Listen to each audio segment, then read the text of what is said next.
It was great, a great opportunity to see a young kid and then have to go down to the minor leagues and try and grind it out and get back. He made it back a year and a half later. Well, now 10 years later, those expectations are on another shortstop. His name is Brendan Rodgers. The Rockies took him as the 3rd overall pick in the 2015 draft. You got to watch Tulo take BP, chat it up with Nolan Arenado, have a good old time at the ballpark, and he said it was pretty great to finally put on that jersey.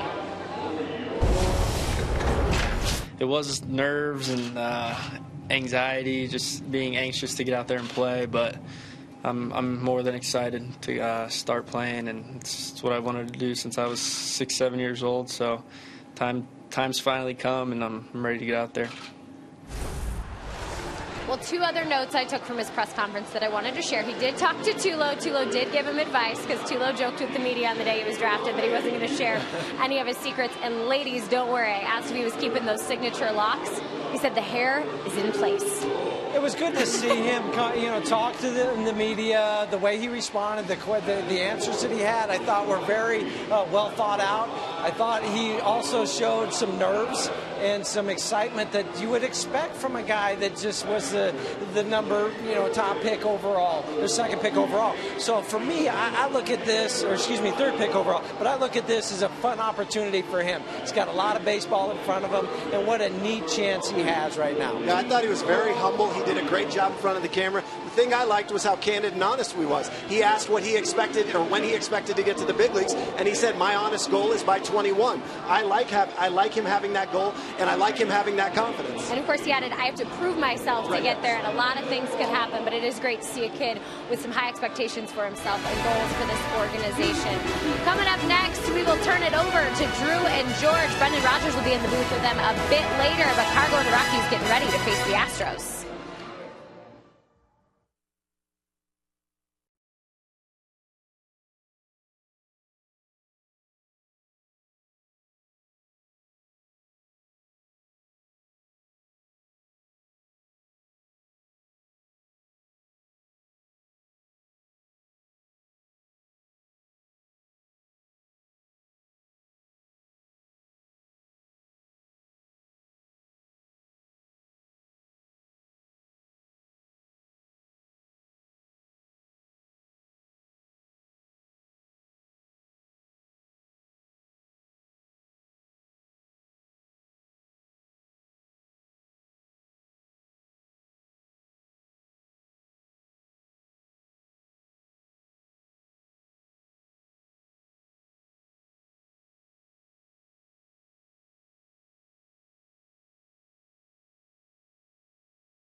Rockies welcome in the Astros to continue their home and home interleague set.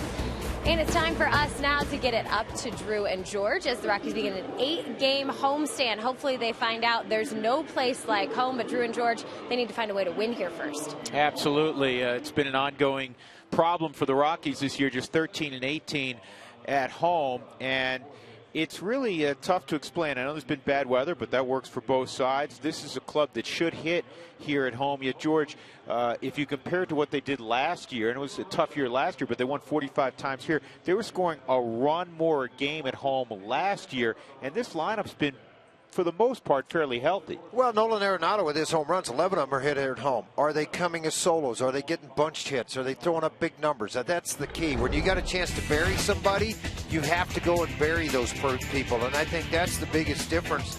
And again, folks, you look at these runs per game, 17 and 14, but every number below that is over the entire 81-game season here at Coors Field. And then you look at the other side of it, 2015, as Drew mentioned, the runs are down, runs allowed. Not much of a differential there. The average, yes, and then slugging percentage. It's hard to explain. I can't explain why they're not winning here at home, other than the fact, has the bullpen let you down late in ball games? I mean, sure, that's probably happened a couple of times. Have you gotten some bad starts? Yeah, that's happened a couple of times. But to have that type of record in this ballpark, that you just don't have answers for that. No, and it has to turn around. They have 8 games coming up at home. 2 against these Astros that have beaten them the last couple of days down at Minute Maid Park. Then Milwaukee comes in. We all know Milwaukee has struggled this year.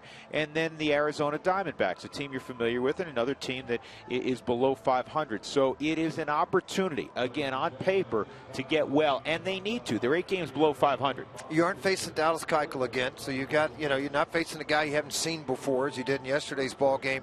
You've got a chance to go out and put some things up, but you got to have shutdown innings to start a ball game and allow that offense to do its work. Well, the guy they're going to ask to shut down the Astros, very potent team in terms of hitting the long ball, will be Kyle Kendrick. He'll have the baseball this evening. Rockies and Astros, come on back to 20th and Blake with us.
Interleague baseball from Coors Field. First time the Rockies have played an American League team at home this year.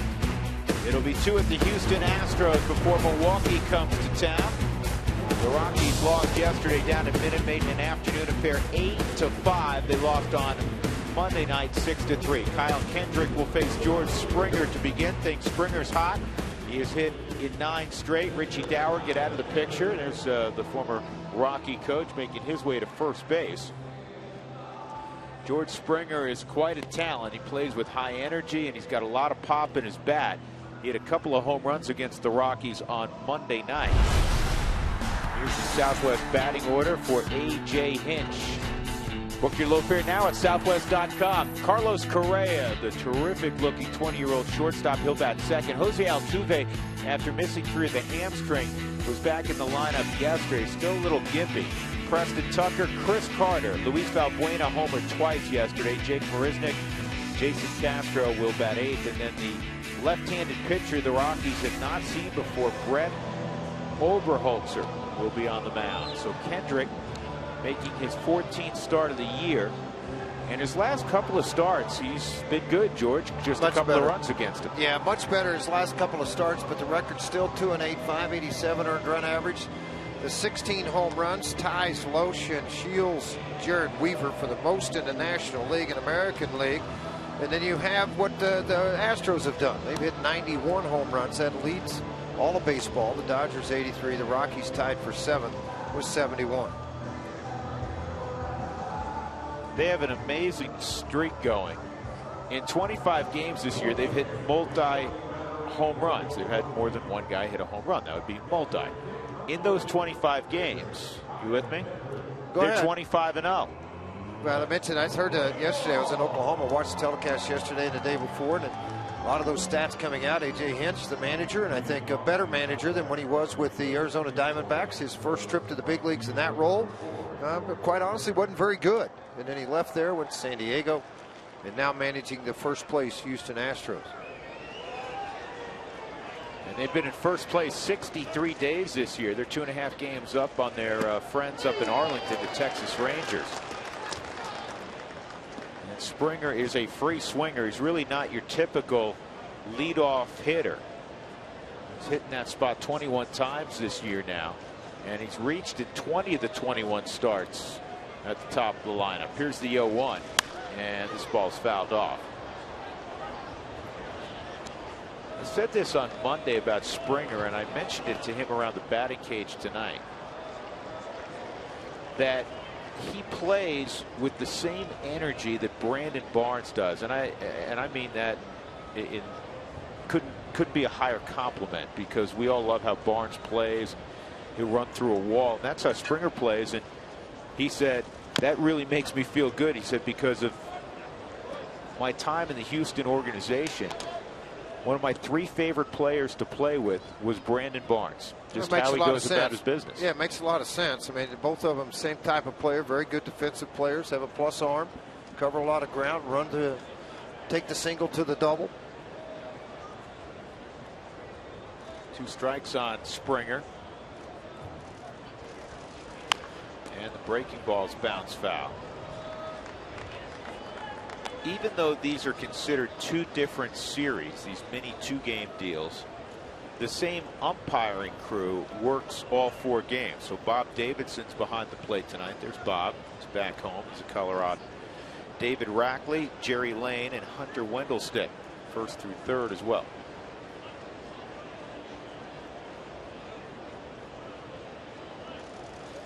And Kendrick misses up top.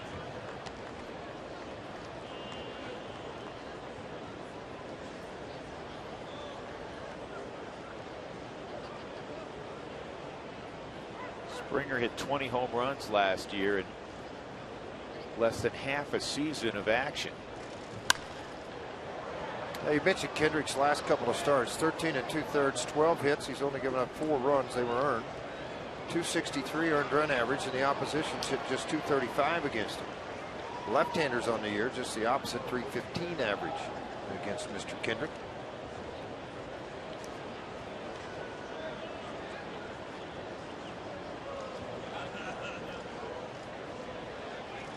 Astros a confident team, 38-28. They've won 3 in a row, and that's a base hit up the middle for Springer, who can run. take a look at the Rockies' alignment defensively. Brandon Barnes is in left field. We just showed you Brandon. Charlie Blackmon in center. Cargo's in right. Arenado, Tulowitzki, LeMahieu, Willeen Rosario's playing first tonight against the left-handed pitcher. And Nick Hundley's doing the catching.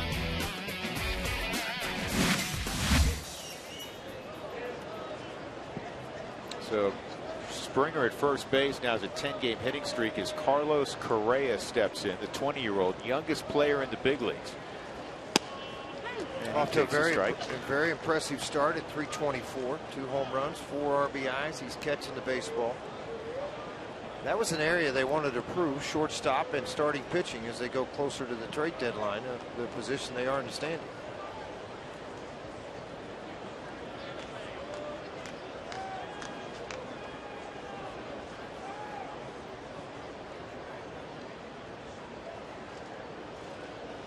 Oh, that's a bad throw. Goes up the right field line. Long run for Cargo. Springer will end up at third. It's going to be a 2-base throwing error on Kyle Kendrick. And that's a sloppy start for the Rockies.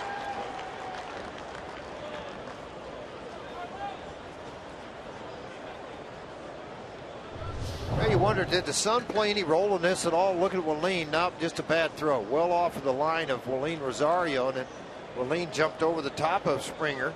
You'd hope maybe that might have delayed him on the ground long enough to keep him at second. It did not.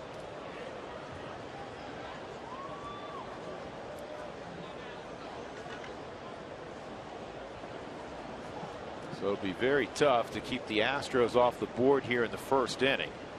Nobody out, a runner at third. Correa fouls it off.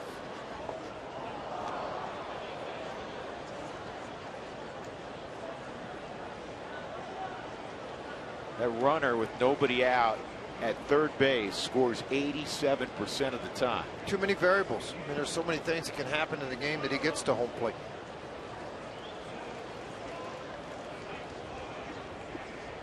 Two strikes on Correa. Plus, when you have veteran hitters that hit in the 2-hole, you got a young kid up there now in Correa. He may be a little more free swinger, but when they look up and they see the infield back in the middle, they're giving me the run. So all they think about is back up the middle, hit the ball on the right side. If I get it airborne, great. But I want to keep the ball on the ground, keep it to the right side, and he's going to score.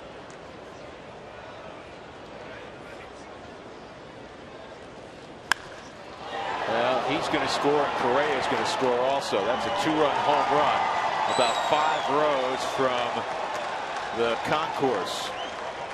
0-2 count on Correa when he hit that. His third home run.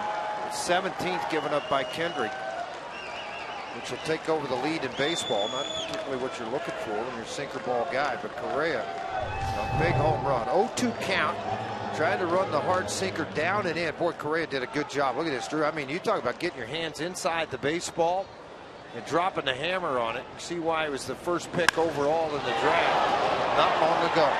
20-year-old takes Kendrick deep and stakes him to a 2-0 lead. That's a bunch of home runs, as you mentioned, 17 allowed by Kyle. Here's Jose Altuve, who last year won a batting title, set a club record with 225 hits. You think about some of the guys that have worn that Astros uniform, going back to the toy cannon, and more recent vintage Berkman and Biggio and Bagwell, the killer bees. Been a lot of great players put on that uniform and go out and perform in Houston. Back in those 70s teams, Dorn was there. He swung the bat extremely well. I can't think they're losing right now, but a left-handed hitter that played the outfield, Canadian guy, he had a ton of hits. 0-2 on Altuve, and that kicks away 1-2. In fact, Altuve's 225 hits, George, last year were the most in Major League Baseball since Ichiro had 238 in 07. Well, how do you get those 225 hits? A, you're a good hitter and you're on the field every day. To get those number of at-bats to have that success. 1-2 on Altuve. 2-2 on the smallest man in baseball. He's listed at 5'6", their Lion. Everybody has a great story who played with or against Jose Altuve.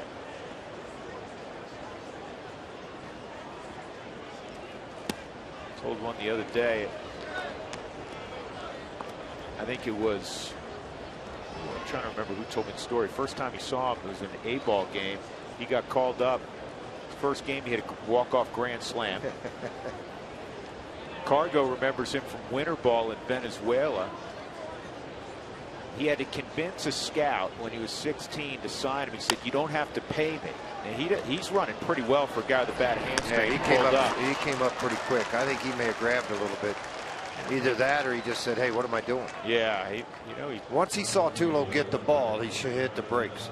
Yeah, he's jogging though okay right now. He's got that hamstring and he's very fast, and he came out of the box. That's why you can never test it properly, George. You can do all the drills you want, but your instincts take over, and he smelled a hit. Well, he did smell a hit right here, and then once you look at him, he was looking at Tulo, and then once Tulo caught the ball, he knew he didn't have a chance to beat the throw, and he just backed off. But the story about Altuve, George, the scout said, "All right, I'll sign you." He goes, "But I have to pay you something." He said, "So I'll pay you $1,000. And that's what he signed for. Altuve said, "You don't have to pay me anything." And he won like a couple of summer league batting titles. Pretty good $1,000 sign. You don't see many like that.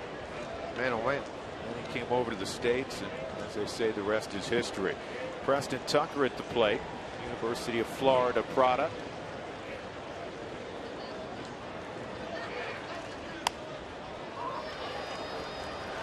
Long run for Arenado. Nolan's got a bail, and he can't quite handle it as he went into that slide. He was over with the shift by shortstop. That's why it was such a long run.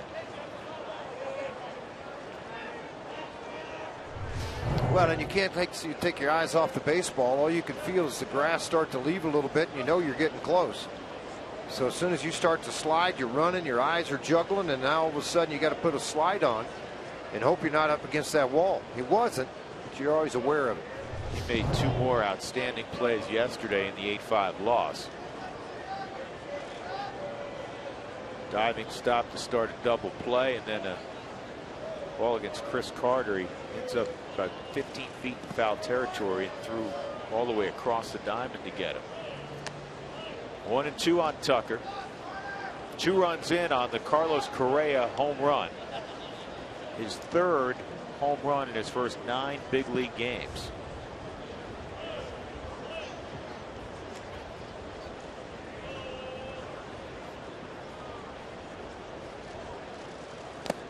This kid at the plate, Frage, obviously doesn't get the attention that Springer and Correa do in terms of their young stars to be, if you will, but this kid can swing it. Oh, there's no question he can swing it. That's all the home runs hit when you're down in Houston. Saw his brother celebrating his first pick with the Houston Astros also. 5th overall in the draft, his little brother.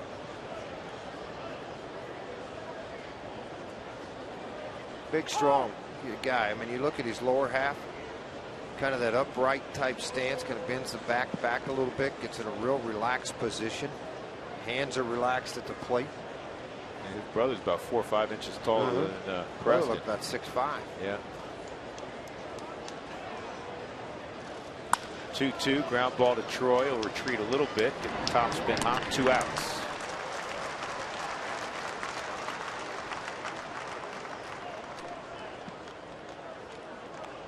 Here comes to the plate a large fella, Chris Carter.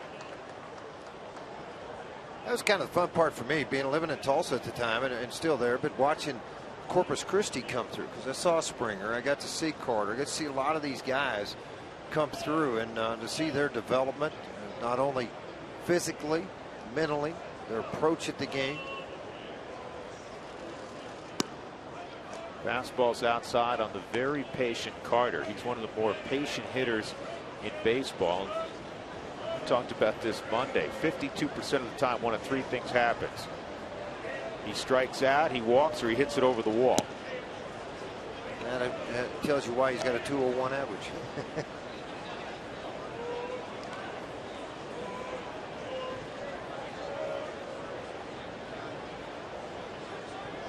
.25% of his hits have gone over the wall. 11 of the home runs out of 42 hits. Close enough. On the outside corner, 2-1. Yeah, the danger of taking that hard sinker to that outside corner and letting it run back is the fact that it can get, if you don't get started on the corner, it's going to end up in the middle of the plate. So you really got to be careful with the sink on that outer half of the plate. 3-1 now.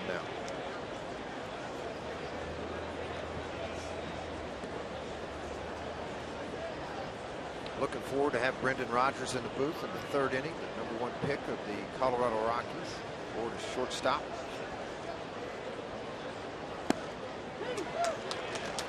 Three and two.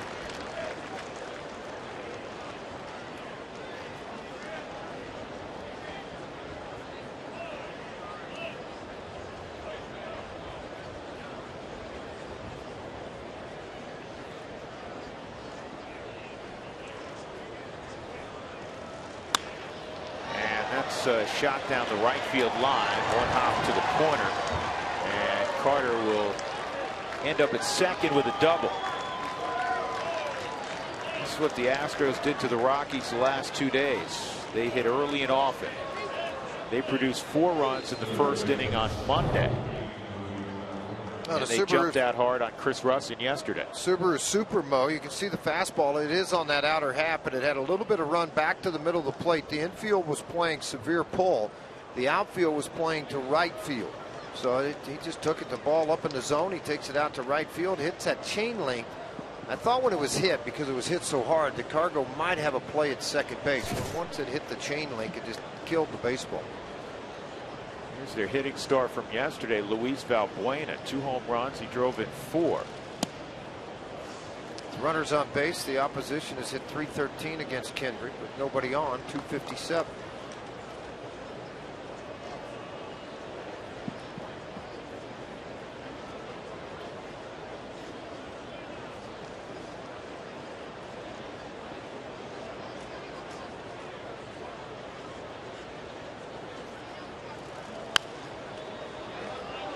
Valbuena with 16 home runs now, which ties his career high set last year when he was with the Cubs. That was in a full season.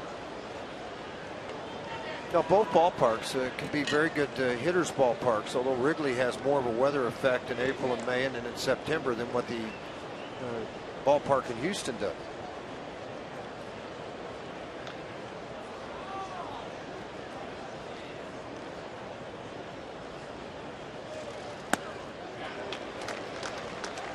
Tough pitch for lefties to handle, an elevated fastball. Top of the strike zone. They're right by him at 87. Kendrick's 31 pitches in already.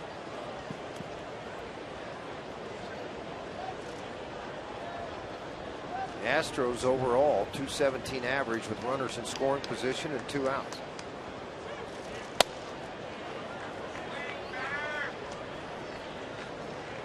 Now 33 pitches thrown so far in the game, Drew. Kendrick's going to have some short innings in the bullpen. They made a move today to add some arm to the bullpen. They're going to have to go quick. Justin Miller is up for the Rockies. Corey Dickerson unfortunately had to go back on the disabled list with the plantar fascia issue. 2-2 on Valbuena. 3-2, not close.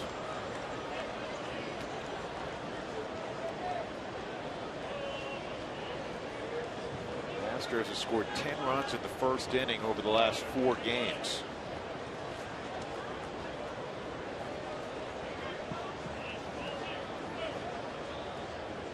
Chris Carter at second. 3-2 on Valbuena. Foul tip held by Huntley. That'll end the inning. George Springer reached on a base hit, and then Carlos Correa hit an 0-2 pitch deep to left. 2-0 Houston.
Charlie Blackmon to lead it off for the Rockies. He had a base hit and a run batted in yesterday down in Houston.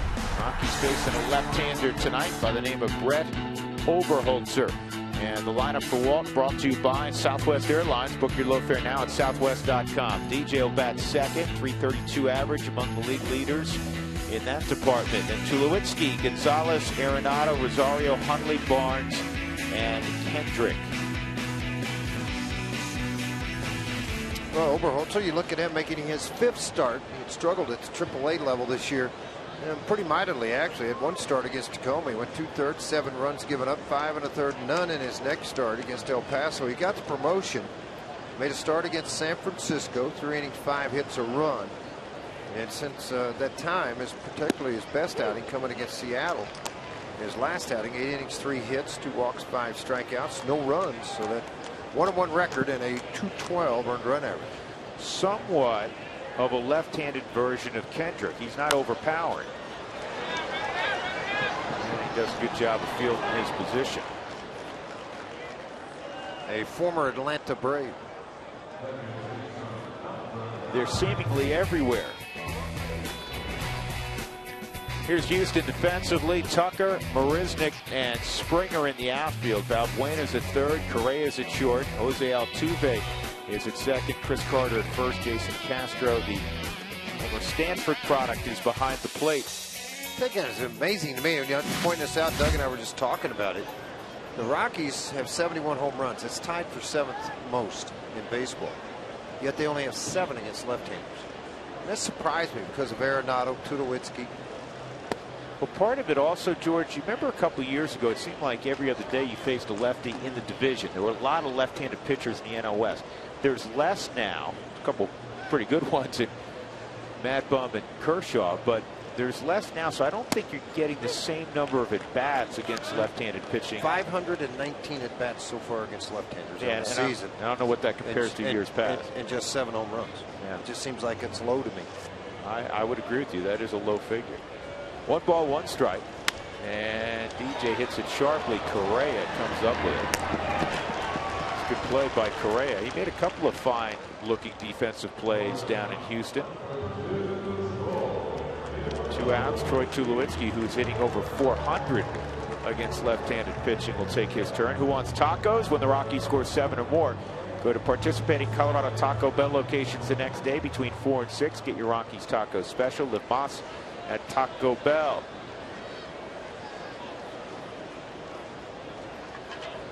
Nobody in a Rockies uniform has ever faced Brett Oberholzer.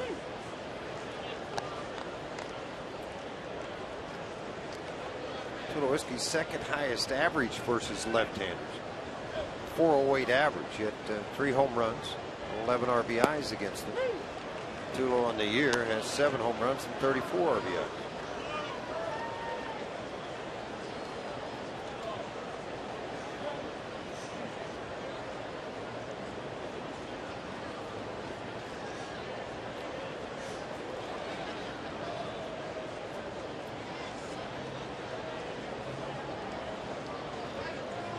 Here's the 0-2. And low. Well, something happened yesterday that if you told me wouldn't have happened until June 15th, I'd have told you you're absolutely crazy. Cargo hit a 2-run home run yesterday with Troy on base. It was the first time this year that Cargo had driven Troy in. That's nuts. You sure? Who did the research on that? You or Doug? Mr. Marino. Mark Stoudy's telling. Another numbers guy. First time all year. Crazy. That's a base hit. And let's see if Cargo can make it 2 days in a row. Yesterday he hit a 2-run home run, and he thought he hit 2 home runs yesterday. He got the jog around the bases on a ball right down the line, and A.J. Hinch challenged it. There's the one that counted, George.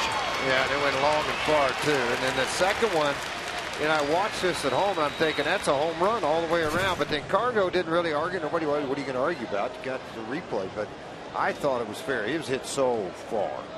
Think about it, over the top of the foul pole. Well, they saw something and they overruled it.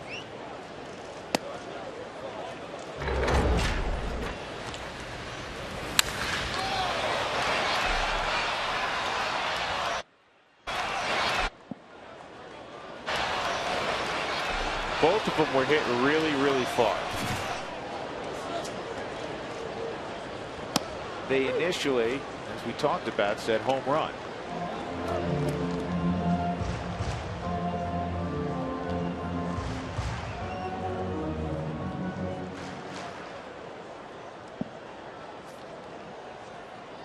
Rockies down 2-0, 2 outs in the first inning. Tulowitzki at first.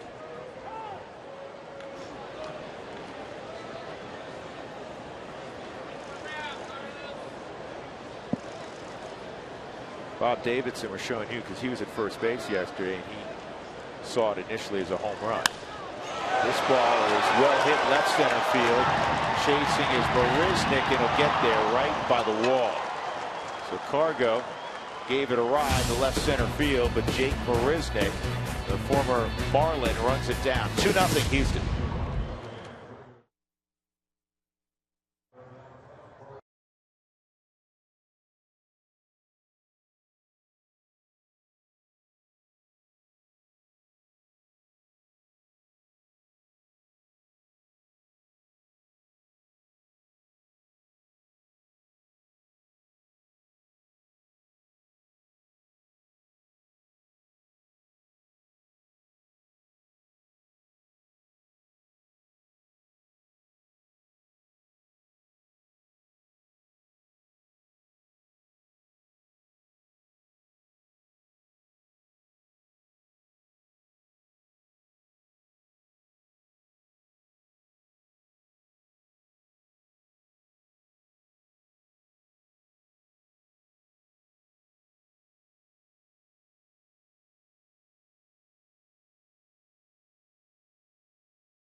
Field against the Astros, and Walt now knows that Houston has 92 home runs this season. That is the most in the majors after that home run in the first. The Rockies have hit 71, and yeah, when the ball goes over the fence, it's a problem. You got to try to keep him in the park. Easier said than done. A lot of dangerous bats throughout the lineup, but you got to execute pitches.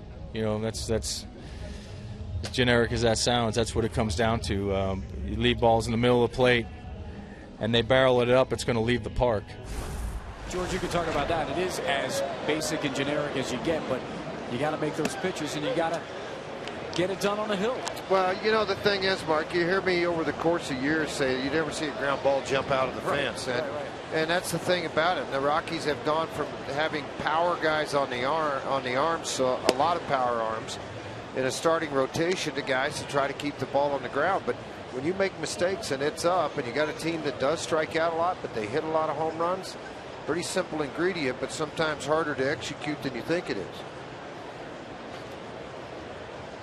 1-1 on Marisnick, and this is fouled off. 1-2. Jake Marisnick just 2 for 22 in his career against Rockies pitching.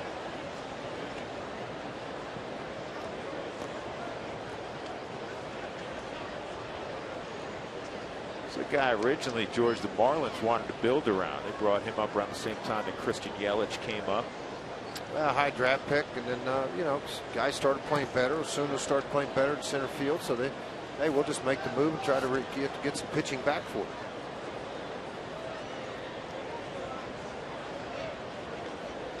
Two balls, 2 strikes on Marisnick.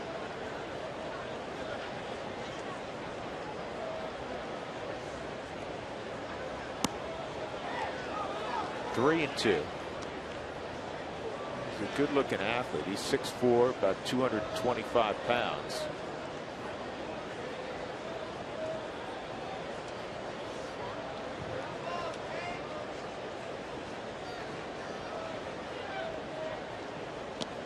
And he walks. So Marisnick, who can run, is at first base. He's got 11 stolen bases. So check out this stat. The Astros, with those 91 home runs, now 92. The percentage of runs scored via the home run, almost 48%, tied with the Dodgers, most in baseball. They're a feast or famine team. Their batting average is in the high 230s, which is among the worst in baseball. But they're scoring a lot of runs. They are scoring an awful lot of runs, and that they're doing it too because they got some pretty good pitching.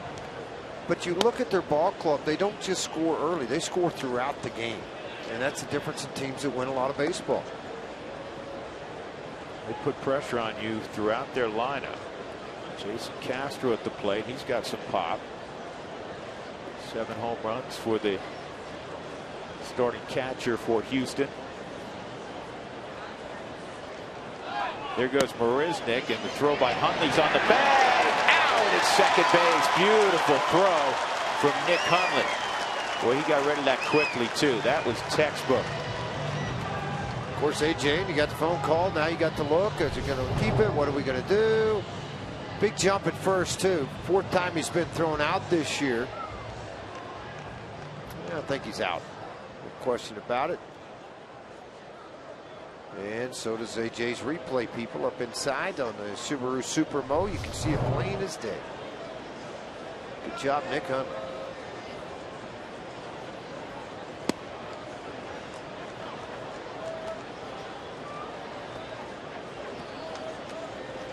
.3-0 on Castro.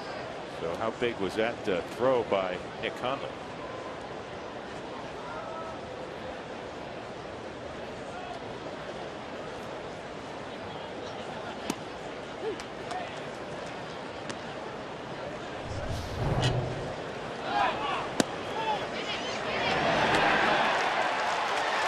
Pretty good throw again. 1.75 on the radar or in the stopwatch.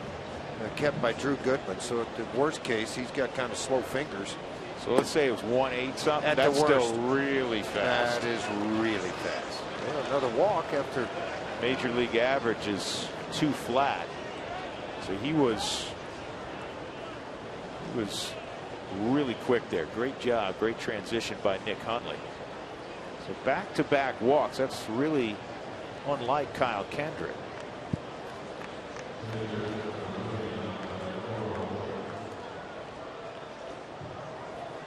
See how Brett Oberholzer can bunt.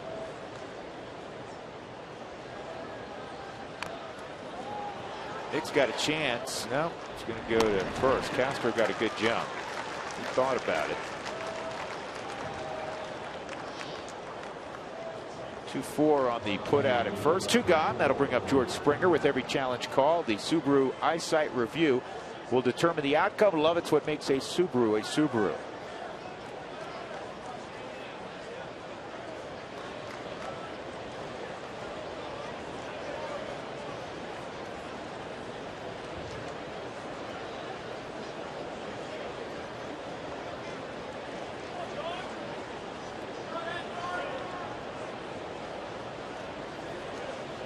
Springer, a sharp single to center, and he'd come around on the Correa home run.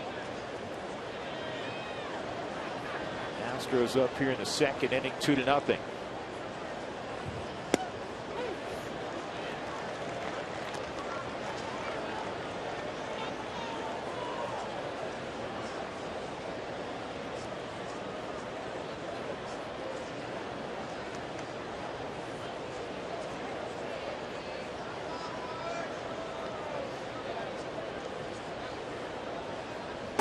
You know, AJ Hinch, George, not wasting any time. George Springer, a young player, he came up last year. Told you he hit 20 home runs before had an injury and had to shut it down. But you know, young player, he's hitting leadoff.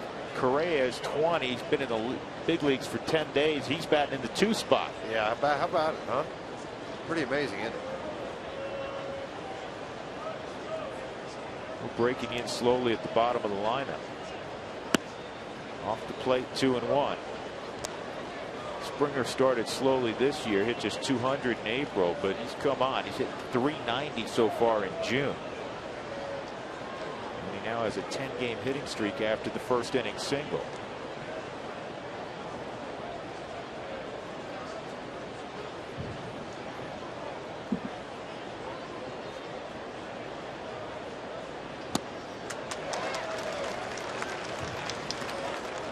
Tell you what, every one of these guys, boy, they come out hacking now. They do not get cheated.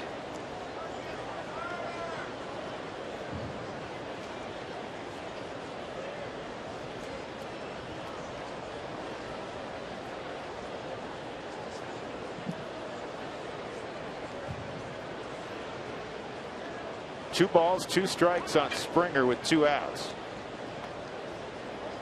Rockies are 0-4 this year in interleague play.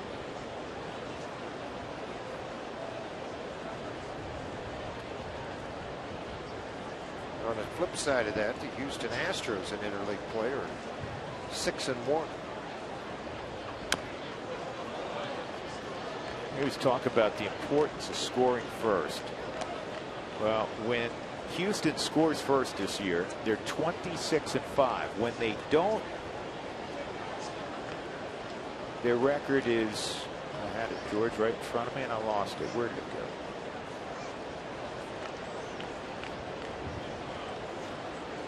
go? 12-23.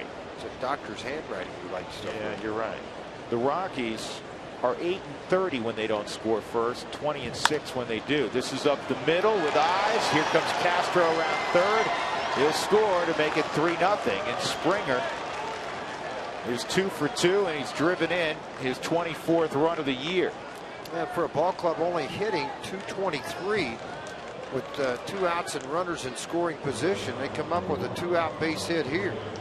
You know, the bunt pays off. Hundley tried to shorten the inning up. He did with the throw out of the would-be base stealer. They get a walk, sacrifice, small baseball, even though they hit the ball out of the park.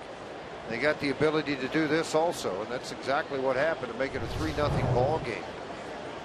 Don't go to sleep on Springer. 13 stolen bases in 15 attempts.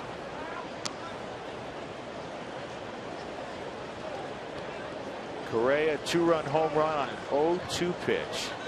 It was a sinker in, and George described it very well. He pulled his hands close to his body and barreled it. He hit it almost up on the concourse in left field. And this is going to be a tough play. Kendrick's not even going to get off the throw. That's a wise decision. It'll be an infield hit for Correa.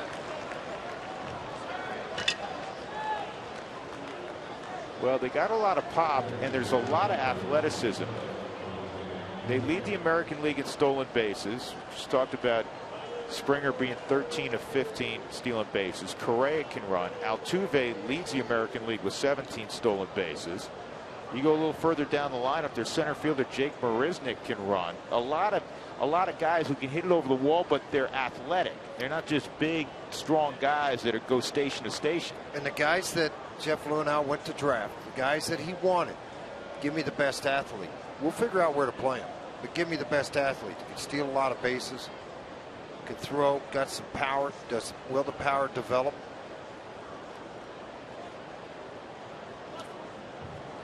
Steve Foster done with his meeting. 2 on, 2 outs. Jose Altuve at the plate. He hit a ground ball to short. 3 runs, 5 hits already for Houston here in the second.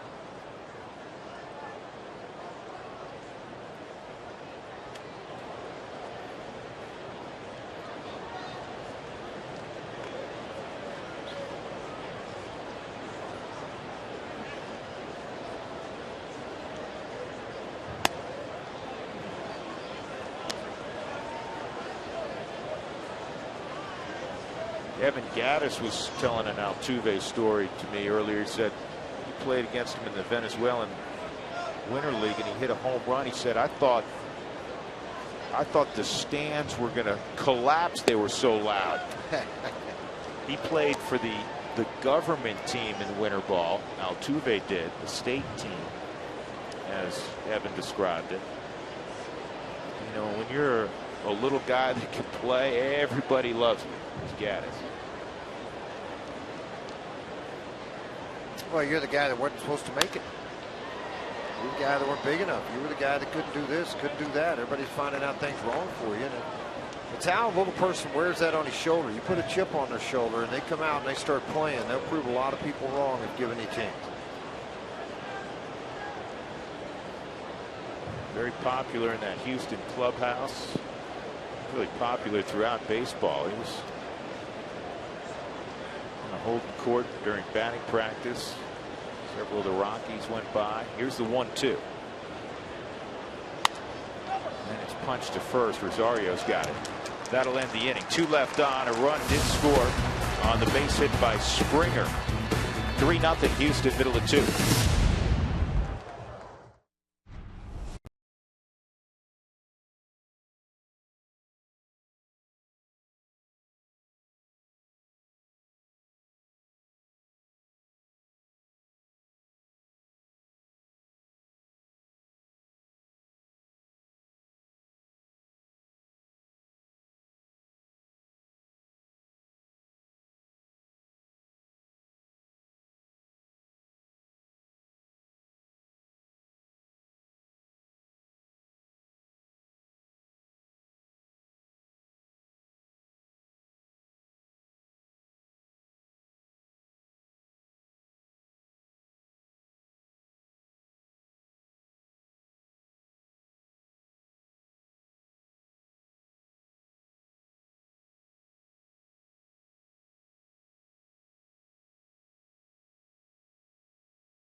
Town Toyota stores, let's go places. By Jack in the Box, taste the new black pepper cheeseburger today, only at Jack in the Box. And by Southwest Airlines, book your low fare now at southwest.com. So here we go, round 2 against Brett Oberholzer. Nolan Arenado swings and fouls off the first pitch. The Rockies got a base hit from Tulowitzki in the first inning. Cargo hit a drive to deep left center that was tracked down by Marisnik, and that was it. Arenado comes in 274, 4th in the league in ribbies with 50. Here's something strange too. We talked about this on Monday, Jeff and I, George. Do you know it's been since 2011 since the Rockies have had a 100 RBI guy? That's ridiculous. That's tough. Tulo was the last, 2011. You'd think automatically playing half your games here, you'd have at least one and another guy threatening. First strikeout for Oberholzer. Rockies fans, join in on the conversation. Send us your thoughts or photos via Twitter, Instagram, or Facebook. Make sure you utilize the hashtag Toyota Talk. We'll show some of your Toyota Talk comments throughout the ball game. Brett Oberholzer is out of Delaware. I don't know how many big leaguers have come out of Delaware. I know Dougie. As soon as I say why'd that, you do that to Dougie? Because he's going to look it up. You know that. Ask Mark Gustafson. He'll know. Where'd Gus go? How many big leaguers out of Delaware? I don't have that answer either. What do you got, Dougie? Gus is on his way to the Cape. He'll tell you how many big leaguers come out of the Cape Cod League soon. A lot. I'll just tell you a lot. This is fouled back by Willeen Rosario. It's that old line, George. If you can play, they'll find you. They'll find you. Doesn't matter. He actually was a really late draft pick at a high school in Delaware, and then went down to Seminole, not Seminole in your neck of the woods, Seminole down in Florida. Right. 1 year there, the Braves took him in the 8th round, and he signed. 53 big leaguers from Delaware. All time. How about that? Anybody in the Hall of Fame, Doug? Just gonna let you know the most notable.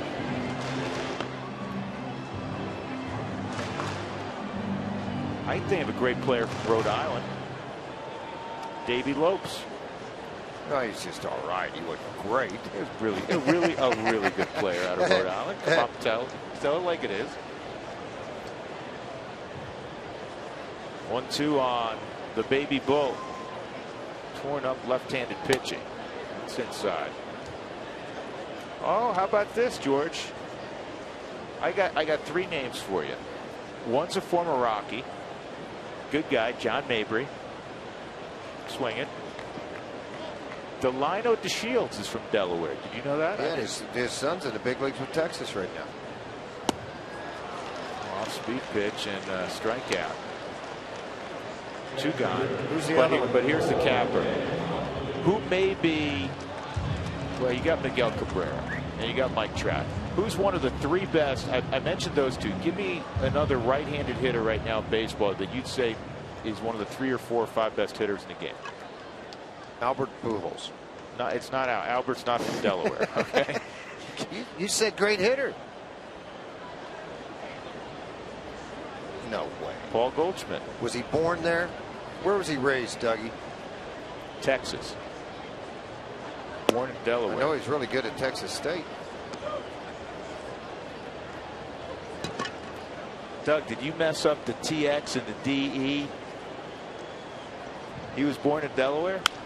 That's right at Altuve, and that ends the inning. A bullet off the bat of Nick Hundley, but he was positioned perfectly. We'll go to the 3rd, 3-0 Houston.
Coors Field, Kyle Kendrick and Brett Oberholzer. Drew Goodman, George Frazier upstairs, and we welcome to the booth the young man that, first of all, congratulations. Thank you.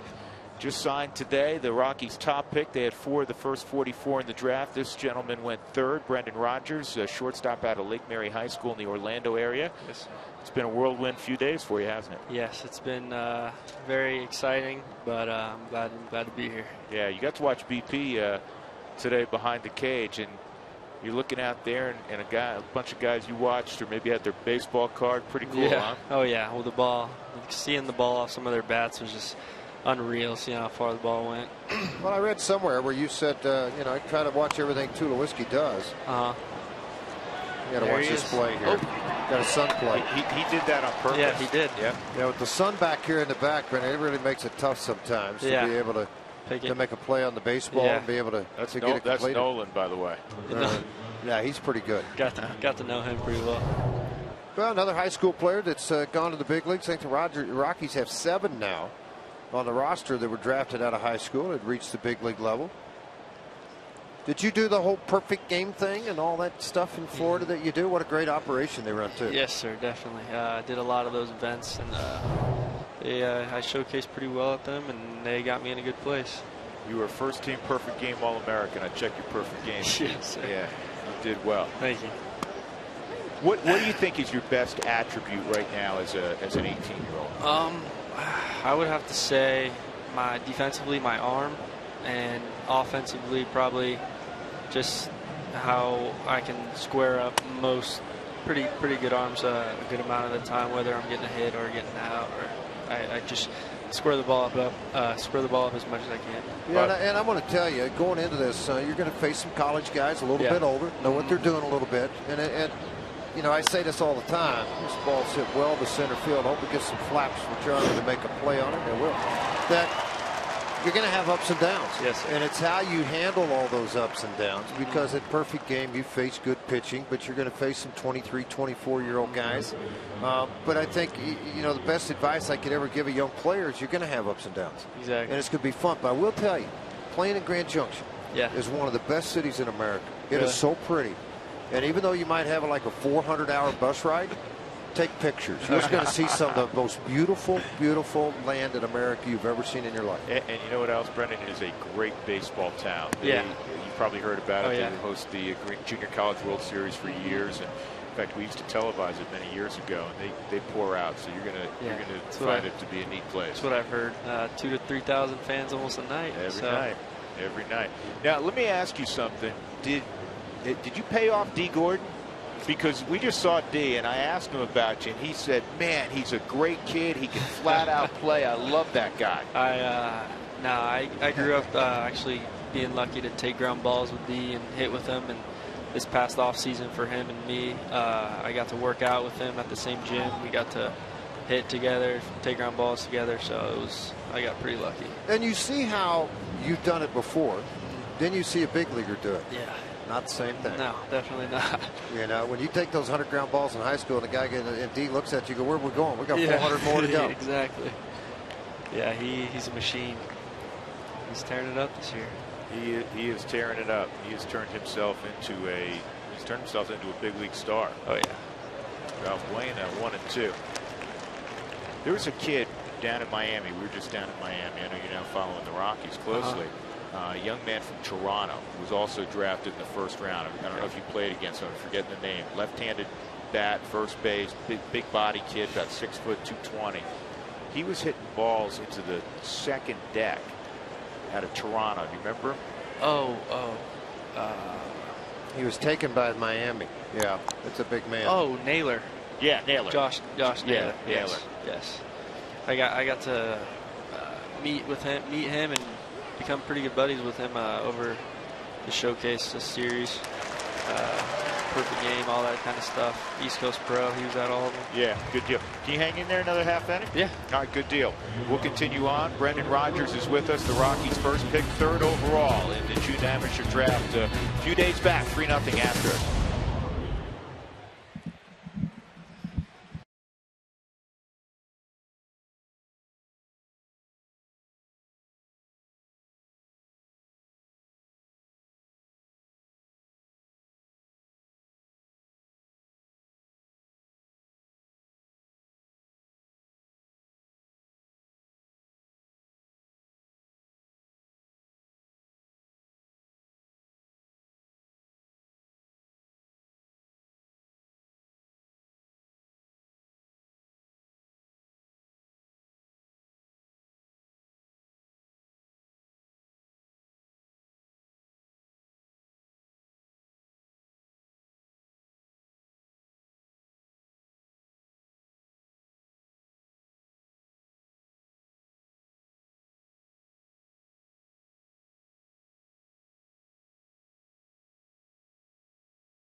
Nothing. Drew Goodman, George Frazier, and Brendan Rodgers is with us, and there he is with Billy Schmidt, Vice President of Scouting. Walt Weiss saying hello.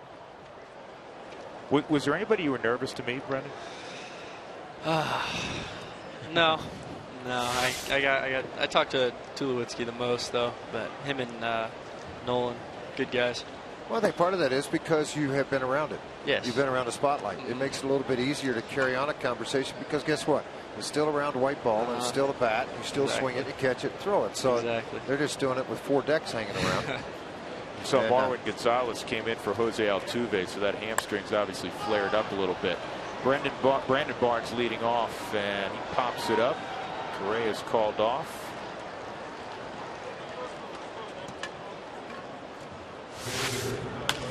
Now this is a rare shortstop that's, you know, all of 6'3", 215, 220 pounds, hits the ball over the wall. So was he your favorite growing up? Him and Jeter. Yeah, both two of my favorites. Imagine that. Yeah, I know. Get in line with the Jeter. Yeah. Did you like the player or the number? Because they both wore 2. It was the player, and it's weird. I actually chose 2 for travel ball, and 2 was retired at my high school, so I went with 3. We had you on, according to Perfect Game, 94 across the infield. Yes, sir. Your mid-90s. Did you get on the hill a little bit in high school also? No, not in high school. Just wanted to be safe. But back, when I was 14, 15 years old, I was closing out games and stuff, but never really went real deep into pitching. Smart. Yeah. It's kind of like catching. Why do you want to come in with the bases loaded? Yeah. You know? Yeah.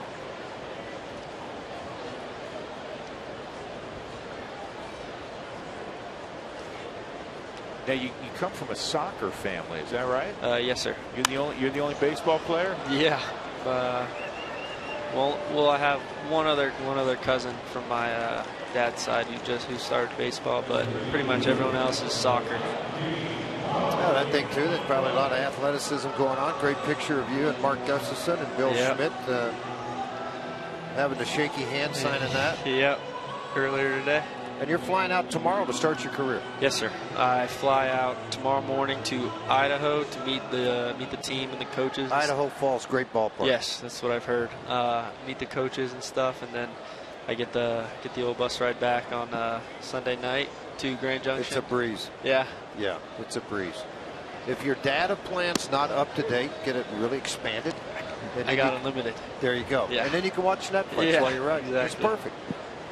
Has anybody helped prepare you for what you'll go through in terms of the long days and getting to the park so early? Being a professional as opposed to you going to school during the day and then you show up at practice, and an occasional game where it's every day. Yeah, I've had some helpful tips from draftees last year, such as like Nick Gordon and Forrest Wall, who actually is a Rocky as well.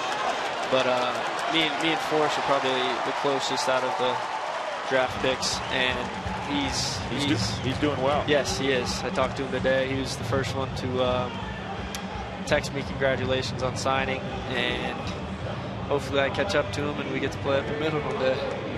That'd be pretty special. Yeah. That'd be pretty special. A lot of shortstops went in that first round. The first 3 picks, as you know, were all shortstops, which is somewhat unusual. But with right-handed kids, as you know, most guys started at shortstop at some point in time. Exactly. That's where, shortstop, I was pretty much played everywhere. Shortstop, catcher, pitcher, everything when you were young, growing up through the game. That Orlando area is a hotbed for amateur baseball, and of course a lot of pros live there in the offseason. There goes Charlie. He's going to swipe another base. Yes. That's his 16th. He's only been caught 4 times this year. In the scoring position in a 3-0 ball game. Good jump against the left-hander Overholzer, and again you got to look at that first movement. You saw a little bit of the knee go behind the rubber. That's illegal for him to go to first. At that point, Charlie took advantage of it.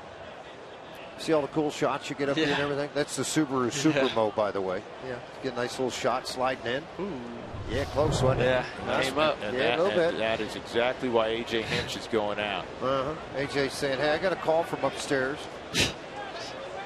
Not us, though. Is that a part of your game as well? What? Stealing bases? I'm trying to get back. I'm trying to get back into it. I mean, I just have a little trouble getting that first move and getting going. But that's definitely one of the parts of my game I look forward to improving on.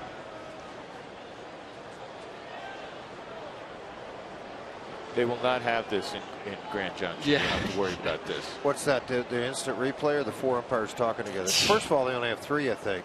Maybe 2. Do they have 2 or 3 there, Mark? 3 umpires or 2? 2, 3, yeah, 3. It's been a while for you, hasn't it? Oh, it's been a long time. Most of the teams he played for in the minor leagues don't exist anymore. Hey, they had 2 umpires in AAA one year when I was there. Yeah, what are they going to do? What are they talking about? Well, I mean, you're either going to challenge it or not. That's what I don't understand. They are obviously going to challenge it. Challenge is something? Well, they're going to challenge when the pop-up came on the slide if he came off the bag.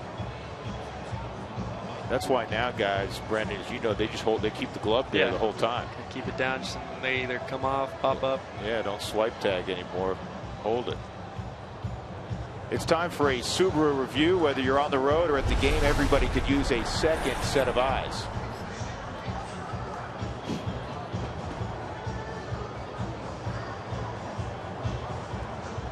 DJ's doing an awful lot of talking to Bob Davidson. I wanted to, you mean right there when the feet shifted? Did the other one get down in time? Not sure. I'm just wondering if there's something to do with DJ's swing too at home plate. All right, tag's on. Tag stayed on. That's not good. That's not good. Yeah. Doug, what do you think? Yeah. We've seen more guys either have that situation or slide past the bag this year than I can ever recall. Well, the bags don't give. So a lot of times you hit that bag, you know, it's doing the pop-up. Well, you know what? I don't think that's what was challenged. I think it's the home plate swings, what I think. Was it strike 3? No. Well, he's calling him out for batter interference. Gotcha. That's what DJ's arguing. And we got a short bench. DJ, go to the dugout. Stu Cole is making sure he gets there. Hey, Brendan.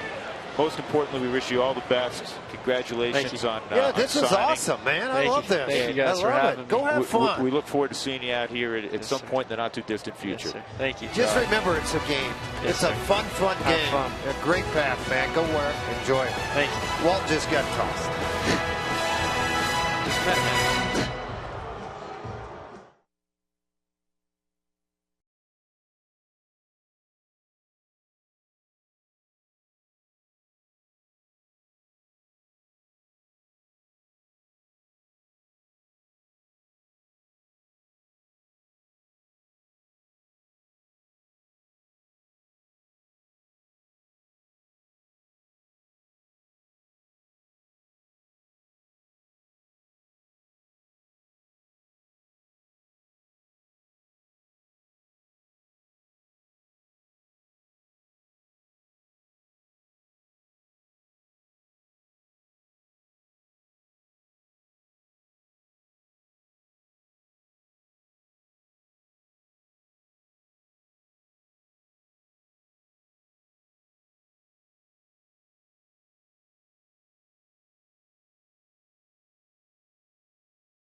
We think he's still standing there, though.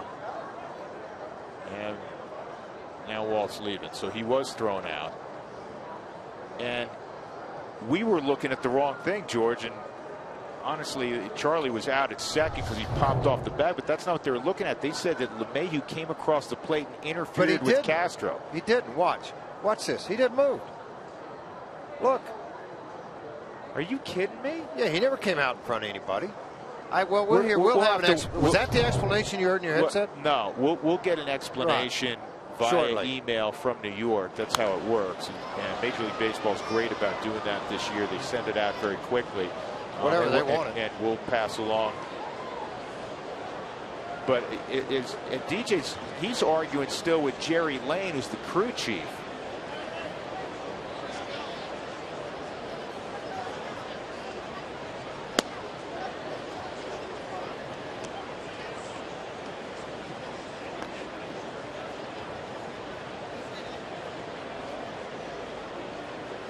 Boy, that's an odd one.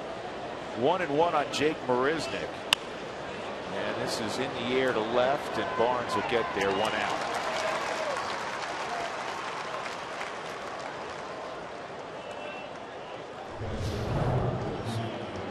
See, I really don't see anything here. The ball's away from him anyway. He didn't by any means get in Castro's way. So yeah, he came off, both feet are off. He's out because he kept tag on him. Super Mo.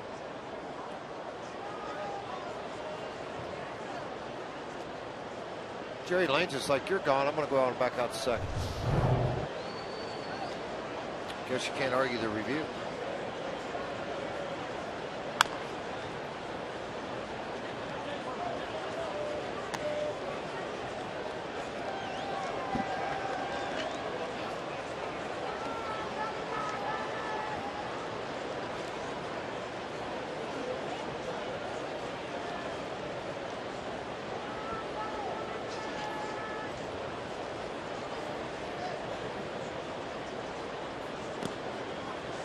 Now what we're being told, George, in New York is that what we looked at, what our crew gave us in the truck, that is what they looked at, that he was out because he didn't maintain contact with the bag while the tag was still applied. And you're saying, well, why was DJ so upset? Why was Walt upset? DJ was in the batter's box ready for the next pitch with the pitcher on the mound. You can no longer ask for a review at that point in time. Yet a review was granted. And that's what had Walt and DJ so hot.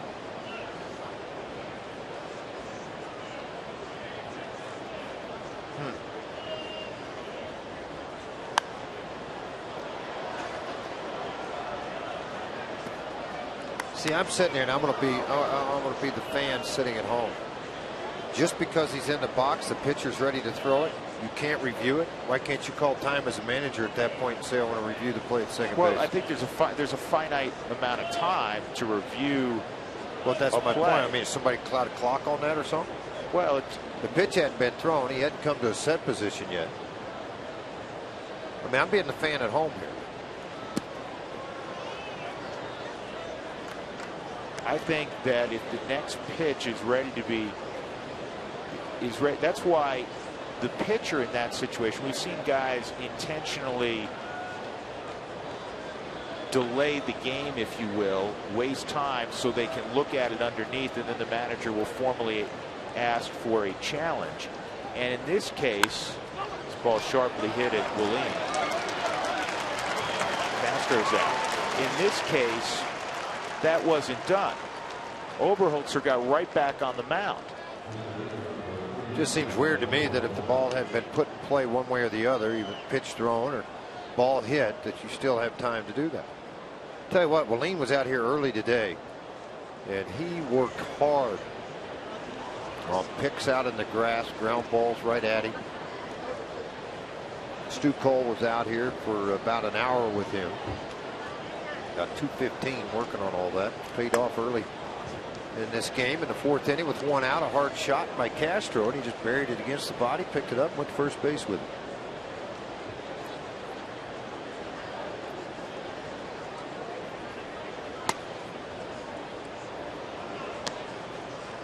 Two and 0 on the pitcher with 2 outs.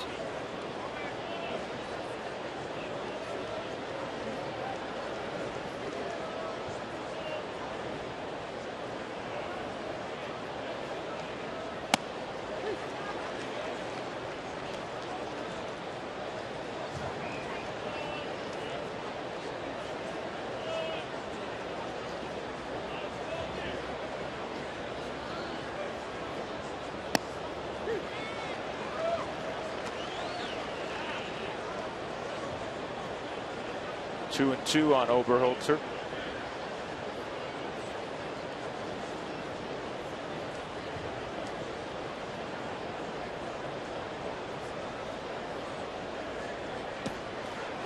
And 3-2.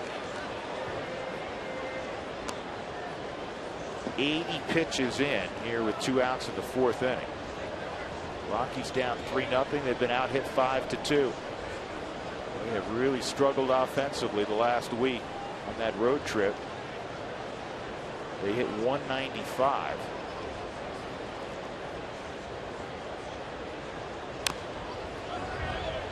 Last 7 games, 6 of which have been losses, the Rockies have hit below 190.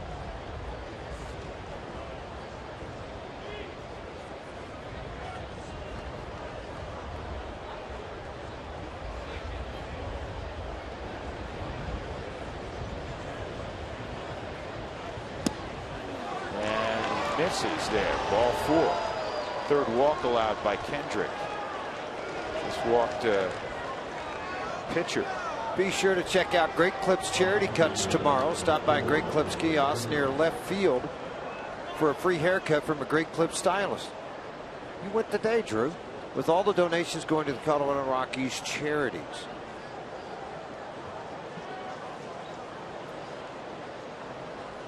Now you got to deal with George Springer. 2 outs, you get a pitcher up, attack the zone. Kendrick has been throwing really well until this walk. Since the first 2 innings, he'd given up 5 hits, 3 runs. Things started to slow down. The pitch count started to drop. Last fastball at 90 miles an hour, his 83rd pitch of the game. Springer with the 4th best June batting average in the American League. Jonas Cespedes on top. And a couple familiar names, Pedroia and Cabrera. That's a base hit. Springer's 3 for 3, 3 singles.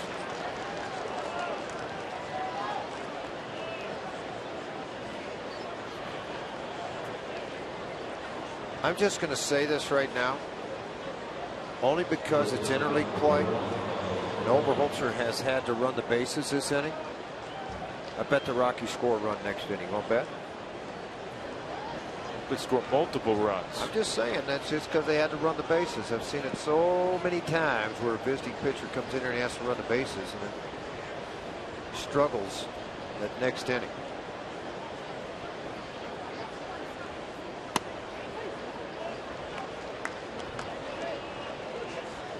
Correa, 2-run home run and an infield single.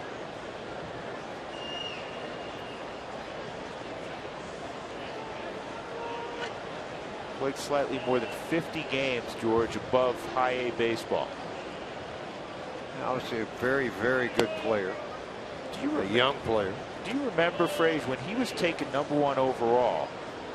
Nobody knew about him. Well, he's out of Puerto Rico. He's out of Puerto Rico, and there were some who criticized the Astros and said, well, they picked him #1 because they wouldn't have to pay him slot money. Well, they paid him some money, but what slot? Well, pretty good player. It looks like they picked the right guy. Well, everybody thought Mark Capel was an overdraft. Oh, he's pitching horrible. Now all of a sudden he's pitching good Double-A. Striking out a ton of guys. Velocity's back up. I'll tell you who's pitching well. It's John Gray. Last 9 starts. He punched out 8, 6 strong innings again. 4 hits, 2 runs. Yeah. Eddie Butler on the hill for Albuquerque tonight. 1-2 fouled off. I'll tell you, Elsie threw the ball really well last night. Rex Brothers was 94-96 last night. Threw an inning, struck out 2. He's been on a run for a while. Throwing the ball well.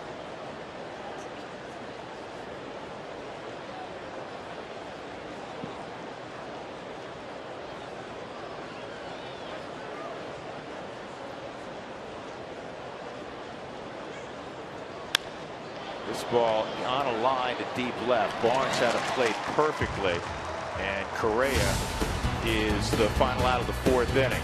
A walk and a hit, 2 men left on, 3-0 Houston, middle of 4.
Tulowitzki and Gonzalez. Walt Weiss was thrown an inning ago, thrown out of the ball game. Corey Dickerson has been placed on the 15-day DL with plantar fascia. He was dealing with that, and it's his second stint on the DL in the last, really, he only came off for a few days. That's a big bat out of the Rockies lineup for now a longer period of time. Justin Miller was called up from AAA Albuquerque. So the Rockies going with a 4-man bench and an extra arm in their bullpen.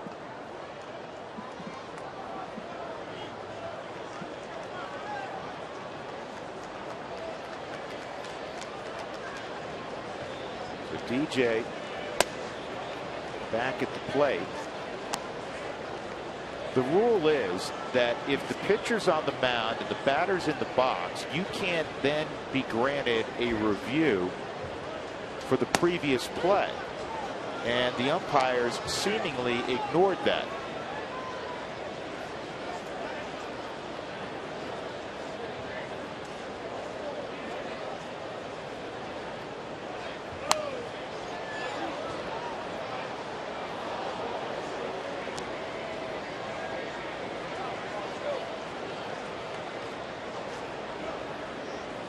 I guess that's all about speed of the play, and speed of the game, play of the game, speed it all up. Well, listen, it's great that you can challenge now, and I have no issue with replay being added to the game. I think if you're getting calls right, that's fine. But it has to be done in a normal period of time, and that would be before the pitcher gets on the rubber, and that's why guys stall. And Oberholzer evidently wasn't given the word that, hey, we're taking a look at it inside, pick up the rosin bag, walk around, talk to the third baseman. It's a big bouncer into left field for a base hit. So DJ, who was robbed of a hit by Correa his first time up, leads off the fourth with a single. Third base hit for the Rockies, and that'll bring up Tulowitzki. He has one of the 3 hits. Brendan Rodgers, nice young man, very respectful. Watched his tape, George, from Perfect Game. He's got a beautiful swing, good actions in the infield. That's how you get drafted really high. Very good athlete. Well, he's done the circuit. Been around playing in Florida through the summer with the Perfect Game.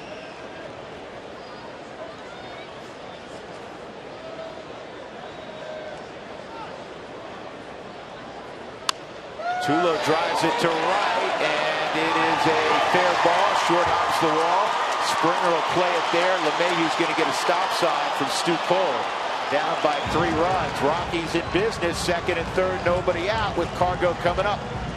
So what did I say when a pitcher runs the bases at Coors Field? Affects him. Did I say that? You did. It affects him. You better believe it does. Takes something out of your legs, takes the air out. Even though it's not a bad pitch from Oberholzer, Tulo does a great job. He hit 408 coming into the game against left-handers. One hops the base of the wall, second and third now. Cargo, who fly deep to left, and I mean way out to left field. A running catch and left by Tucker to end the inning. Excuse me, by the center fielder Marisnik to end the inning. Cardinals will get a shot with nobody out here. Runners at second, third, and a 3-0 ball game.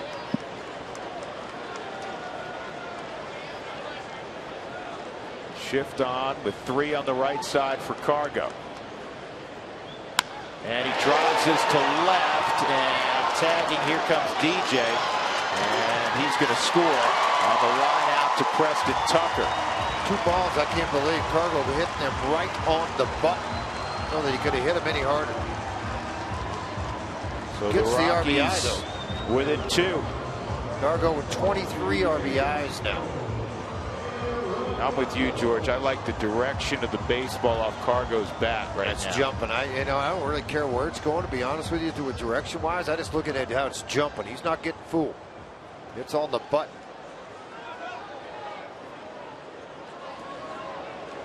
Here's Nolan. He has been stewing for about a half hour since his last at bat. He swung at a fastball up and away, was not close. Kind of an atypical Nolan at bat.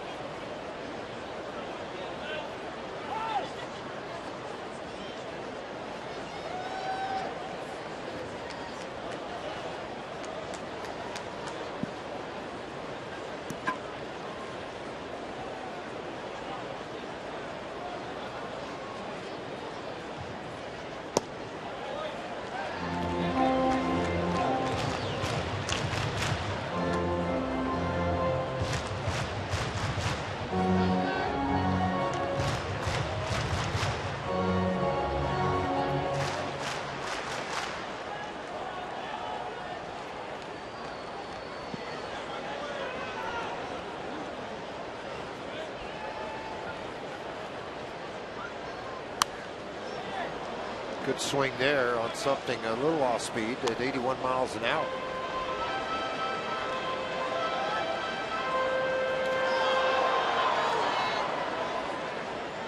Well, Nolan going over the fundamentals of his swing. Make sure he stays in it.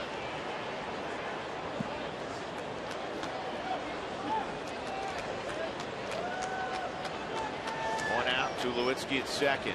1-1 on Arenado.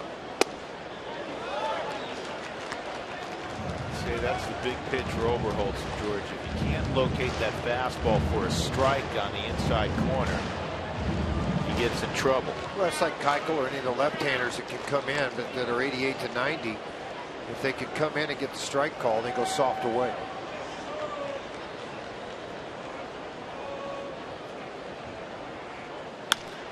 Rocket up the middle, base hit.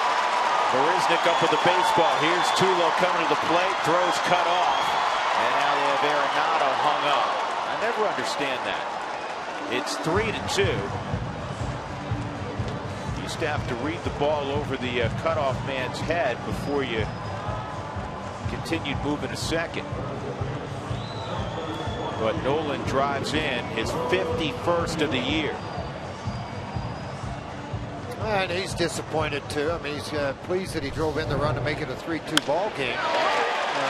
Not pleased that he was able to get thrown out here.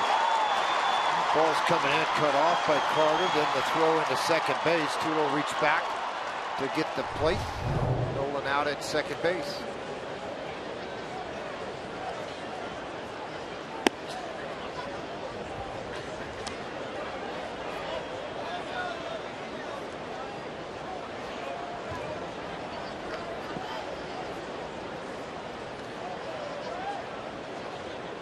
Two game now, and Willeen takes outside 2-0.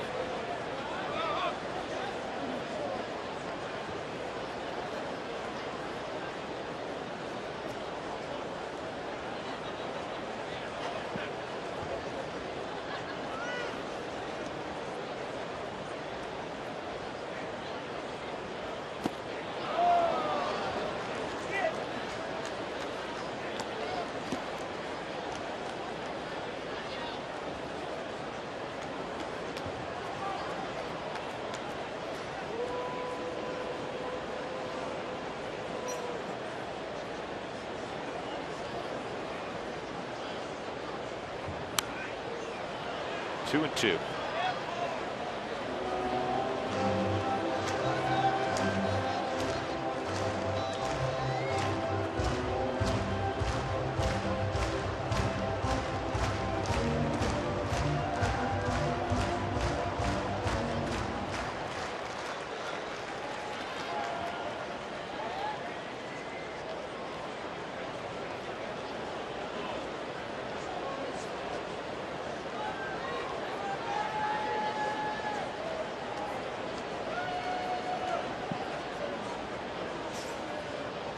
Rockies were just 7 for 37 runners in scoring position on that trip.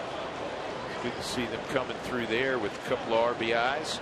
Cargo is 23rd. Nolan is 51st.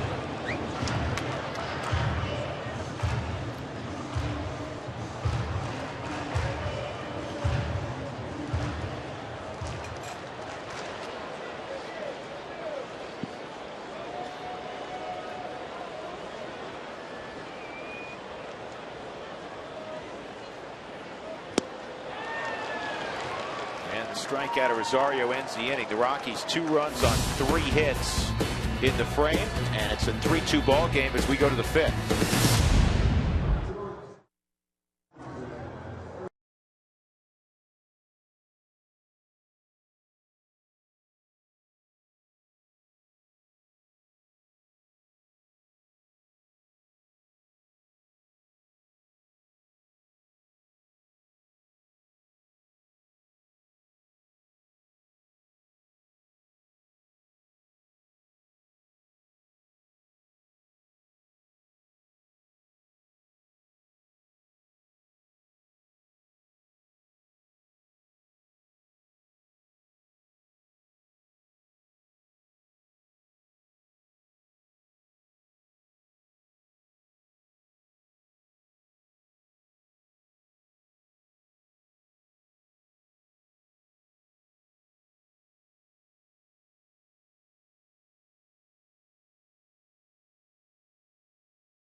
It's not because a lefty is pitching. It's because he's back on the DL with the plantar fasciitis. And he talked today about how he just can't play the way Corey Dickerson wants to play. Just like in Miami, I want to get there. I want to beat the ball out. And that's what's hard, is trying to change, change of not playing hard. And a lot of people don't, in the stands don't know what it feels like for me. So they might think I'm dogging it or not trying hard, but it's not that. It's, trying to, play the game the right way. Yeah, and we would never think that about Corey Dickerson. And Drew and George, he's tried different cleats. He's got the boot on now. He was on the DL once. He talked about Albert Pujols, who had to shut it down in 2013. Back on the DL, he's going to need more time. That's a shame, too. What a player. What a year he had last year. It started out to be a great year this year. Well, it was all back Saturday in Miami where he aggravated it. Ball hit, take off out of the box, and you can just see him pull up. Man, what a shame. Here's the deal, though. Corey did say that it's not as bad as when he heard it. And he's been dealing with this. This is Marwin Gonzalez, high fly ball to Cargo. He's been dealing with it throughout the season. But he really aggravated it running the warning track in Los Angeles. It's not as bad as it was there. So that is, if there's any sliver of good news, that's the good news. He's not all the way back to the point he was in LA. And he did acknowledge that this afternoon when he met with a bunch of us. But he's back on the disabled list, so it's at least 15 days. Well, one out, Preston Tucker at the plate. He's grounded out twice. When you can't play him, it's difficult for a manager to sit here and go over that length of time with a short bench. So they're with a short bench right now anyway, obviously, with the addition of the 13th pitcher.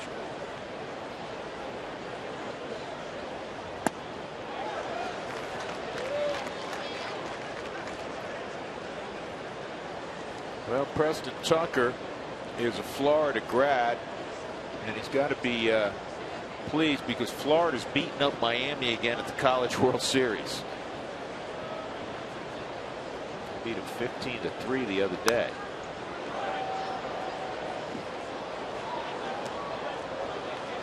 This is an elimination game tonight.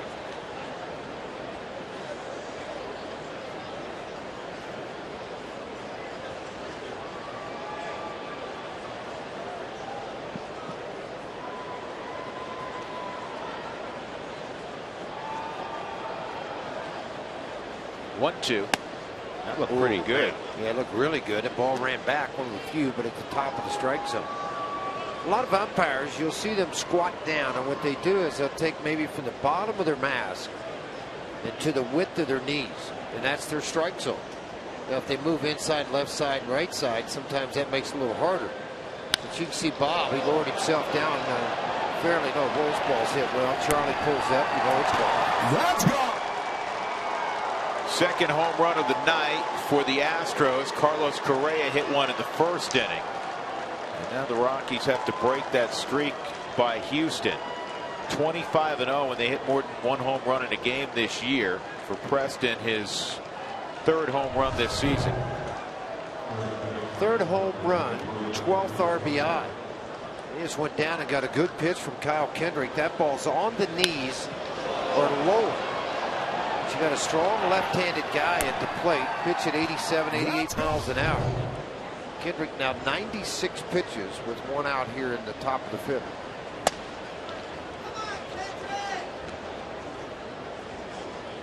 Chris Carter a double and a fly ball to center field.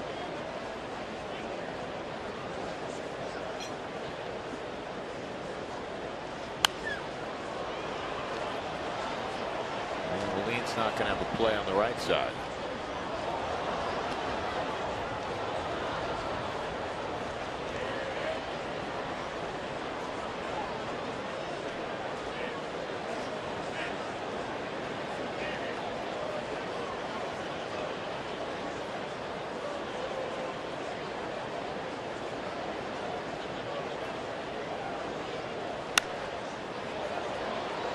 This one is playable.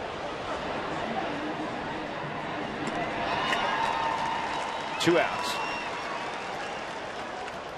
That'll bring up Luis Valbuena, strikeout, ground ball to first.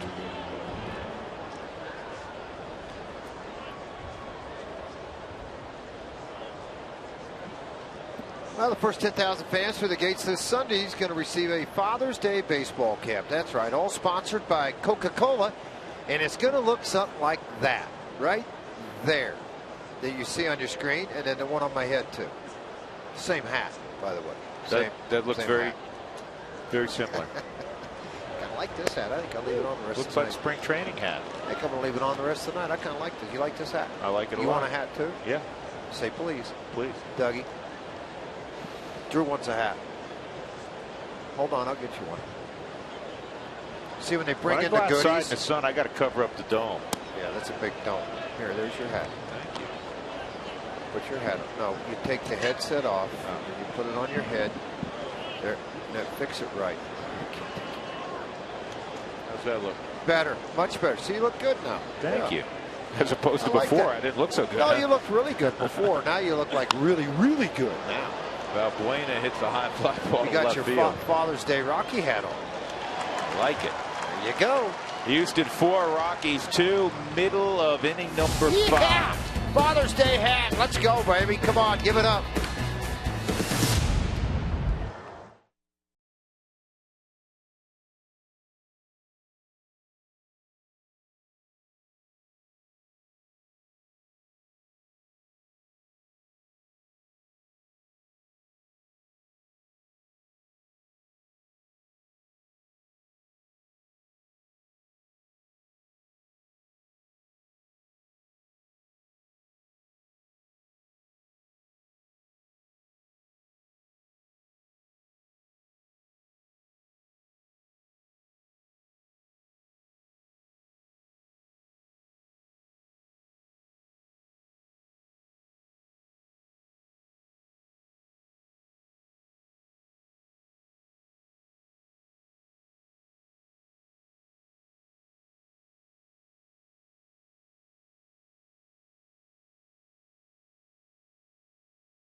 The Astros, as they've done a great deal lately, got after the Rockies in the first inning. They scored a couple on a Carlos Correa home run. They have a 4-2 lead. They've hit a couple of home runs, 25-0 and hitting 2+ this year. Walt Weitz ejected for the second time this year. He didn't like that a challenge took place by Houston after their pitcher was on the mound and DJ LeMahieu was already in the batter's box, but it was granted. And Charlie Blackmon, who was called safe on a stolen base, then lost a stolen base, who was overturned and became the third out. Nick Hundley, Brandon Barnes, and then a pinch hitter probably for Kendrick, since Christian Friedrich is throwing with purpose in the bullpen, where Carter made a catch there with George Springer coming quickly.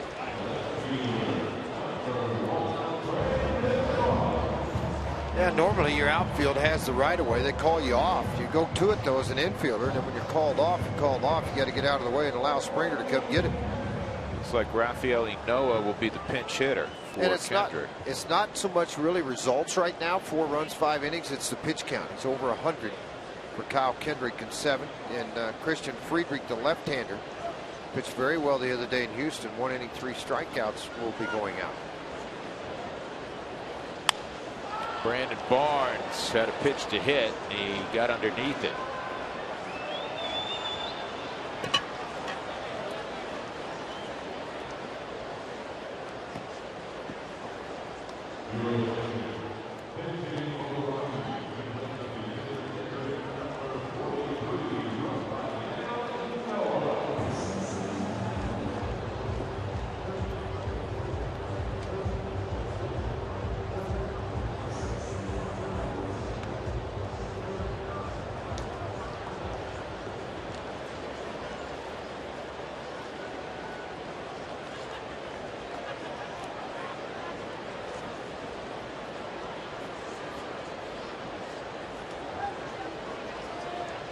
Noah, who's been an outstanding pinch hitter for the Rockies, with 2 outs and nobody on, he takes a strike.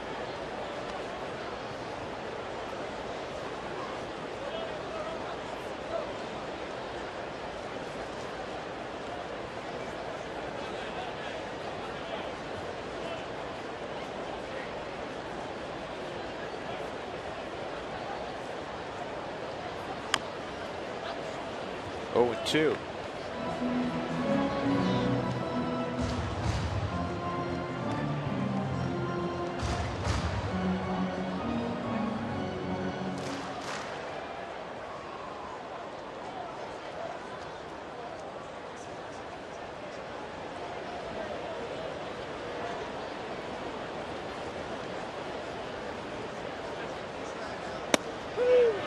Strike 3. So the Rockies go quickly and quietly in the 5th inning. We turn the page to inning number 6. Colorado trailing Houston 4-2.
Ford Fusion, power you want and good looks too. Ford, go further. By Southwest Airlines, book your low fare now at southwest.com. And by CenturyLink, your link to what's next.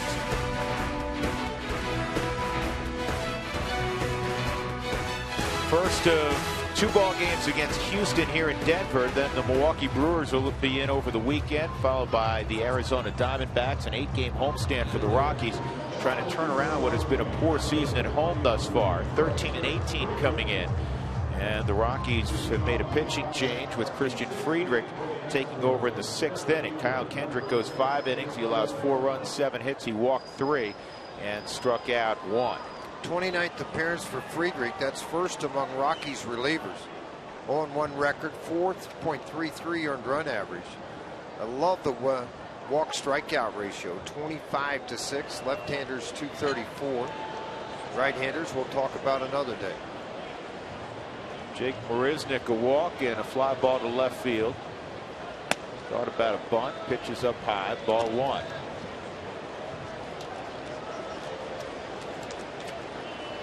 Astros have won 3 straight. A few days back they were struggling. They had lost 7 in a row.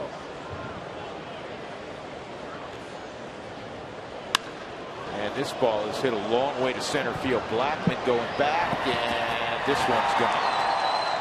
Houston continues to hit the long ball at a torrid pace. Their third of the night. Marisnick with his fifth. 5-2 Houston.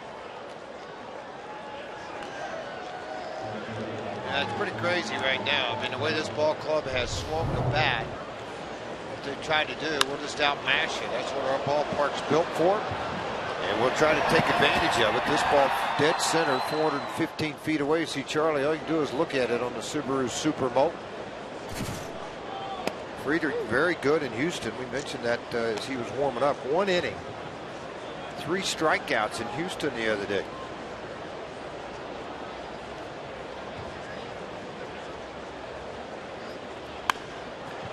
This is toward left center field. This will get down. Base hit for Castro.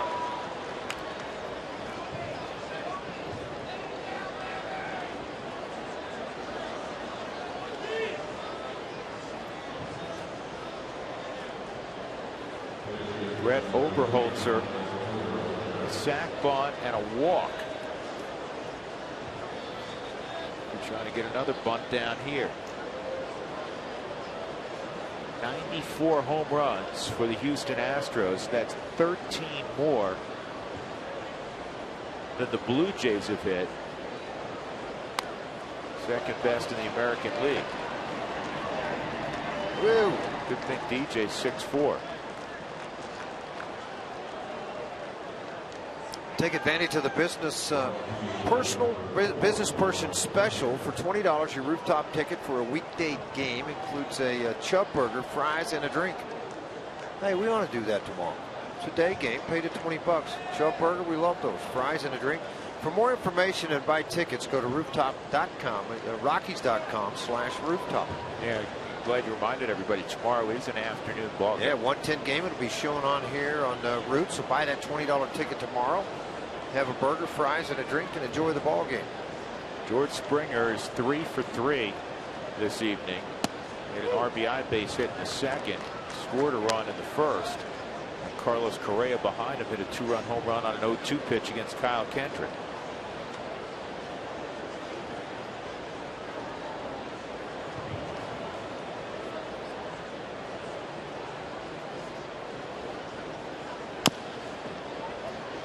Tulowitzki's got to get rid of it quickly. He does.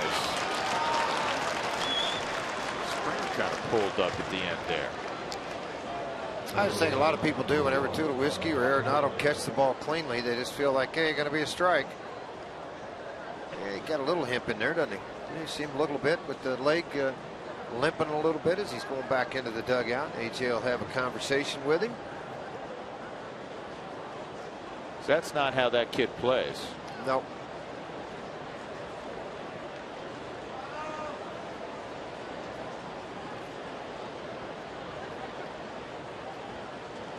Correa, 2-run home run infield single and a line out to left.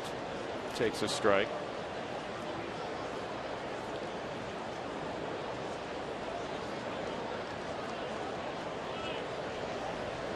No trainer talking to him.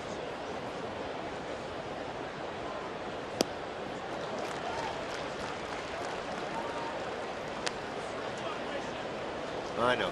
Like all hitters, it's the bat. I'm telling you, it's the bat. Trade out the bat.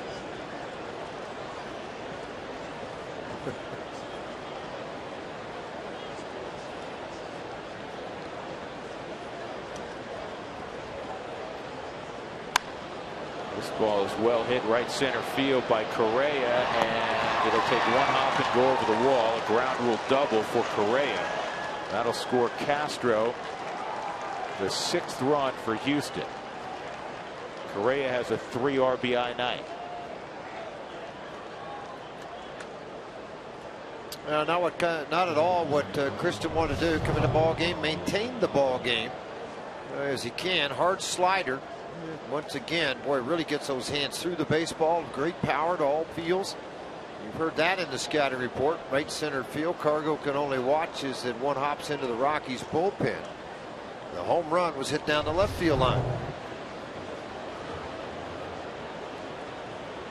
Here's Marwin Gonzalez. Gonzalez came in the ball game defensively in the third inning for Altuve. Altuve, nursing that sore hamstring, was 0 for 2. Gonzalez in his first at bat hit a pop up to right.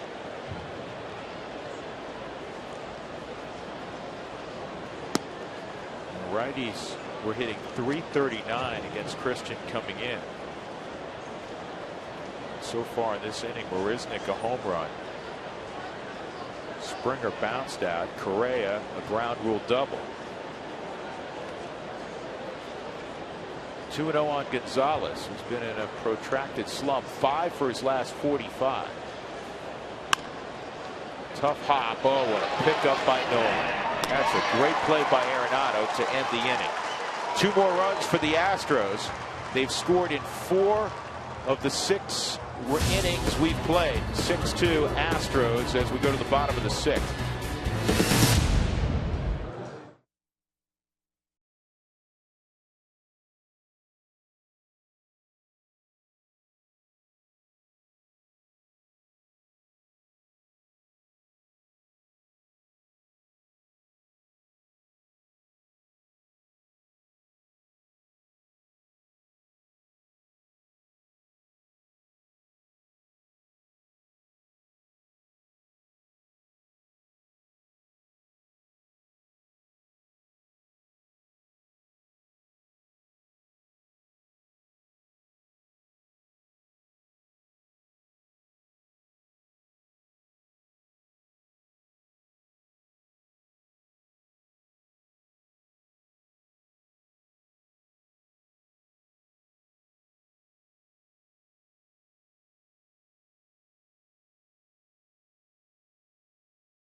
Beach, Utah. Thanks for watching the Rockies on Root Sports. Be sure to tell us where you're watching from on Twitter at @RootSports_RM. Use the hashtag #WhereWeRoot. What a gorgeous sunset. I can't say I've ever been to Panguitch, Utah. To where? Panguitch, Utah. Where's Panguitch, Utah, Doug? Come on, Doug. You can do better than that, Doug. Come on. Charlie will lead off in the 6th inning. Doug, you going to let us know where it is? I was talking to a gentleman. He was down close to the field during batting practice. Called me over to say hello. He watches all the time from Ogden, Utah. Not surprising. Of course, Utah. And we said, you know what, the Rockies, Root trying to grow our audience of the Rockies over in Utah, so it was good to hear. Oh, yeah. And Ogden is used to be the high A team for the or that I should say higher end team for that play against Grand Junction, and it used to be the Dodgers, and I think now it's the Angels.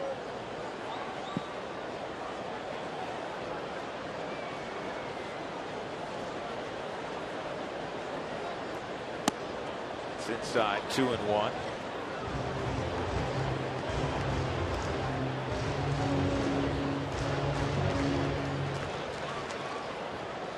Watching the Rockies for my 18th birthday. Happy birthday. Hope you're having a great day. This ball in the air to pretty deep left field. Going back is Tucker. He's going to have to play it off the wall. And Charlie will stride into second and grab the bag with both hands and won't let go. Opposite field double. Good start to the 6th inning for Chuck Nasty.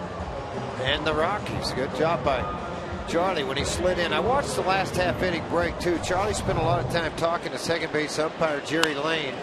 This ball shot over the head of Preston Tucker in left field. He played it off the wall perfect. Watch Charlie coming into second this time. He's got the ball out in front of him so you can see where it's coming to. Slid across. Whoop, I'm hanging on. Yep, if I'm going, the bag's going with me. Exactly. going to do a Lloyd McClendon with it. DJ LeMahieu, DJ a base hit and a run scored in the fourth. Both runs for the Rockies came in the fourth inning. Yeah, Houston has scored in 4 different frames. 6 runs, 10 hits for the Astros. 2 runs, 6 hits, and an error for the Rockies.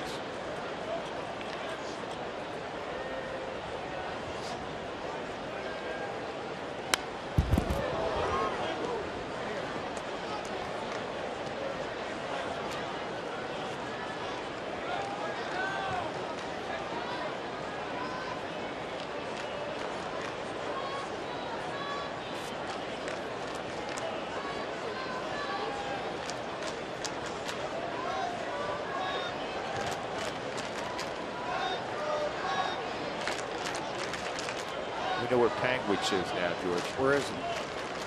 It's near Bryce Canyon National Park. It's near Cedar City.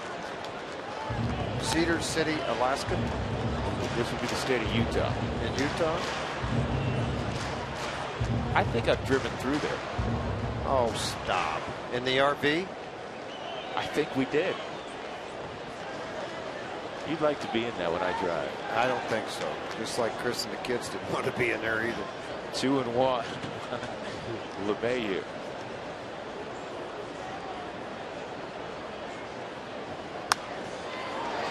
Slicing down the right field line. Springer has no play.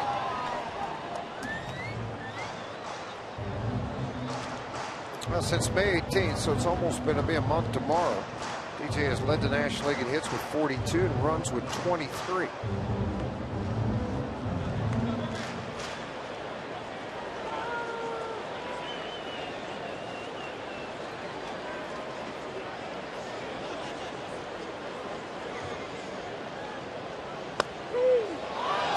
Strike 3 on the inside corner. DJ. Well, wrong guy to be doing that too. Bob Davidson gave him one look and then another look. And that's way inside. Already, tossed it is inside. It's well off the plate. Bob rang him up. And DJ had the look and had the bat in the air, but he knows you got a short bench right now too. You've already used Inoa. DJ moved well out of the way, and on the overhead cam, man, you can really see that's a bad call, Bobby. I love you. You're from Denver. You are a pretty good umpire, but you know what? That was bad. 1 out. Tulowitzki will come up. Actually, Bob, he called a balk on me in 1978 AAA, and I said, "What'd I do wrong?" He said, "I don't know. It just looked like a balk." Name stuck. Balk and Bob Davidson.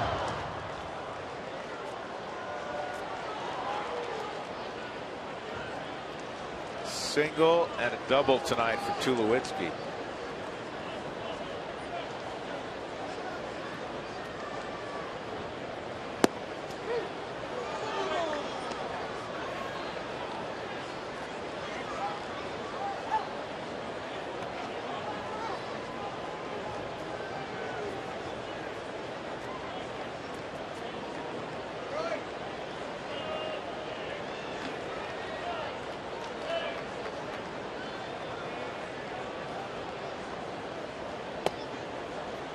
You know, at the end of the night, how many pitches does an umpire typically see in a game? 230, 240 with both sides, maybe.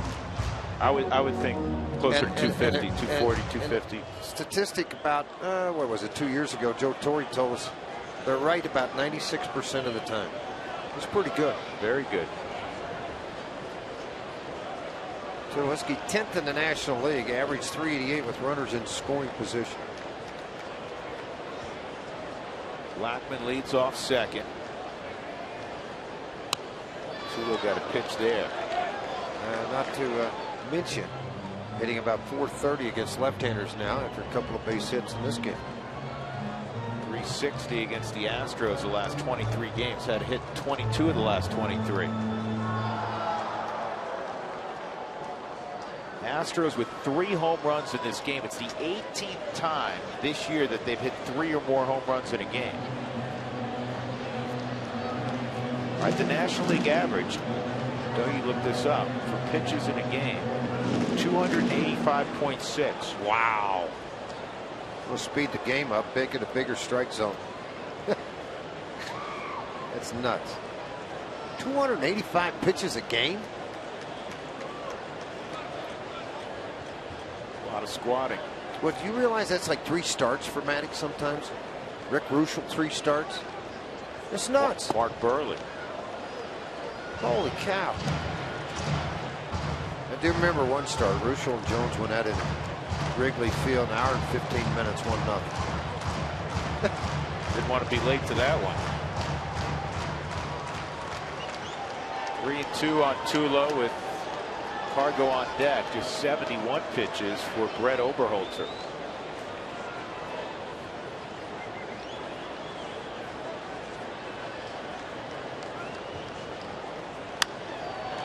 What just missed him? Yeah, Lee just missed him.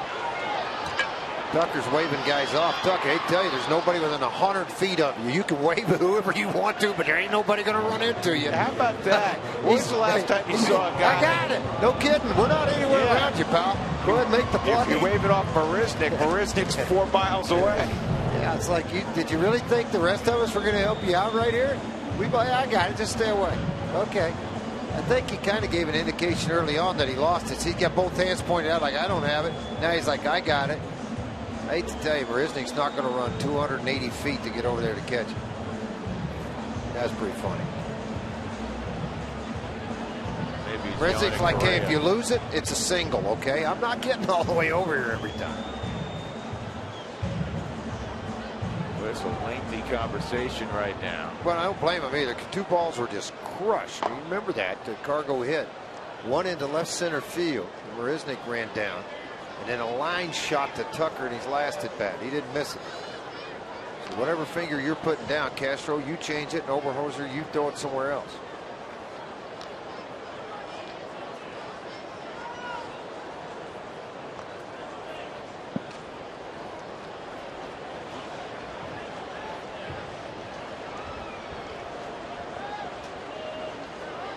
Blackman at second with 2 outs. Oberholzer had to step off the bat because Blackman was going to swipe third. You know what? Valbuena's playing basically straight up third base. Oh, Valbuena, excuse me, playing straight up third base. He's not, shifts all the way on the right side with your other 3 infielders, but he's straight up at third. He has to take away the bunt. I don't know what he's doing. Well, I mean, he has to play somewhat close, otherwise you just give him a free bat. Yeah, but you get off a little bit. If you can't outrun the guy at second base 20 feet, something's wrong. Cargo drives this ball to center field. It's going to hang up, though, from Marisnik. Big swing. Yeah. Didn't quite catch it. Cargo off camera slams his helmet down in disgust. Leadoff double by Blackman wasted.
#1 volume Lexus dealer first inning on an 0-2 pitch. Carlos Correa hit one out. And then it was Preston Tucker hitting a solo home run with 1 out in the 5th inning. And Jake Marisnick led off the 6th with a home run. 3 big flies for Houston. And they're up 6-2. And we go to the top of the 7th inning. Preston Tucker will lead it off against Christian Friedrich. Chris Carter and Luis Valbuena due next. Friedrich gave up 2 runs last inning. The Marisnick home run.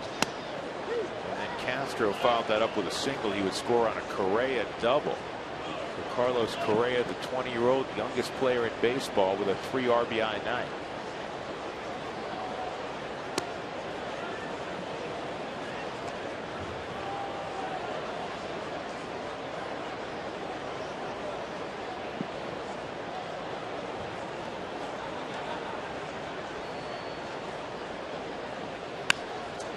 Line down the line, foul. Justin Miller, who just got called up today with the Rockies having to place Corey Dickerson on the disabled list, is throwing in the home bullpen.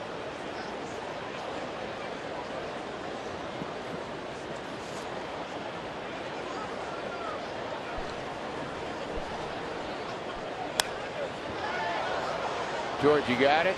You take it. You know what I That's heard? right. I heard a great Preston Tucker called us off. I heard a great explanation the other day by Tim McCarver as I was listening to a Cardinal game at home. He said, "I've had so many balls hit my body. If it comes up here, I'm diving. Somebody else can have it. I'm done." Well, I'm in that same path. I'm out. You can be out, but you haven't had many balls hit your body. He caught. Yeah, I know, but I'm out. I'm done.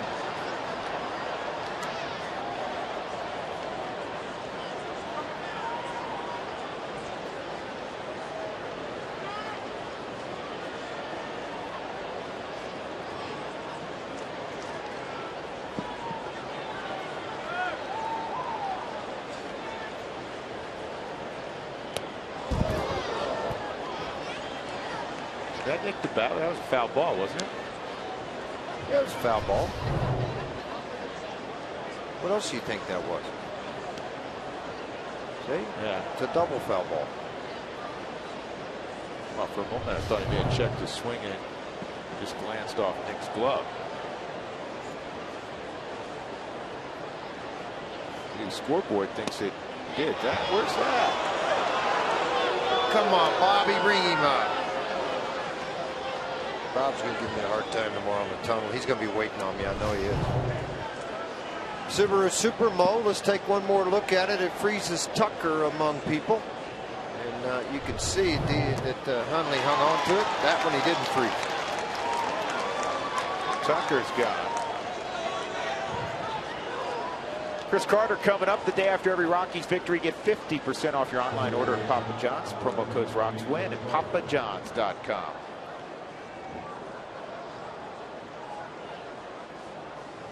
Nice summer crowd at Coors Field for some interleague baseball. Glad to see the fans coming out for that.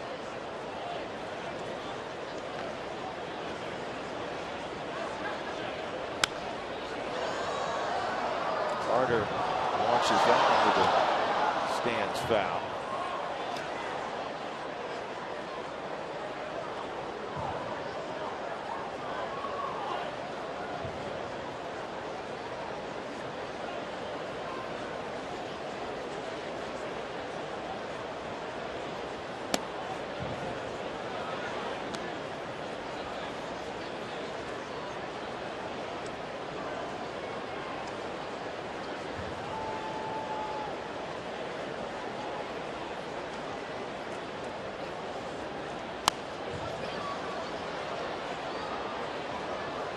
Well, the closer, 1 inning reliever, I should say, even was 8th inning guy or 7th inning guy, you keep that pitch count around 20-22, so you use him the next day. But when you're using a guy that is a multi-inning guy, managers don't like to run it past 30, 35 pitches in that out.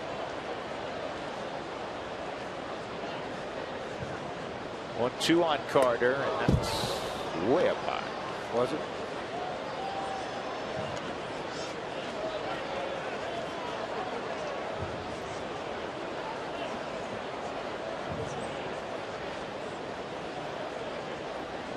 Doug just gave me a really happy note here that Jeff Francoeur threw 31, 51 pitches last night.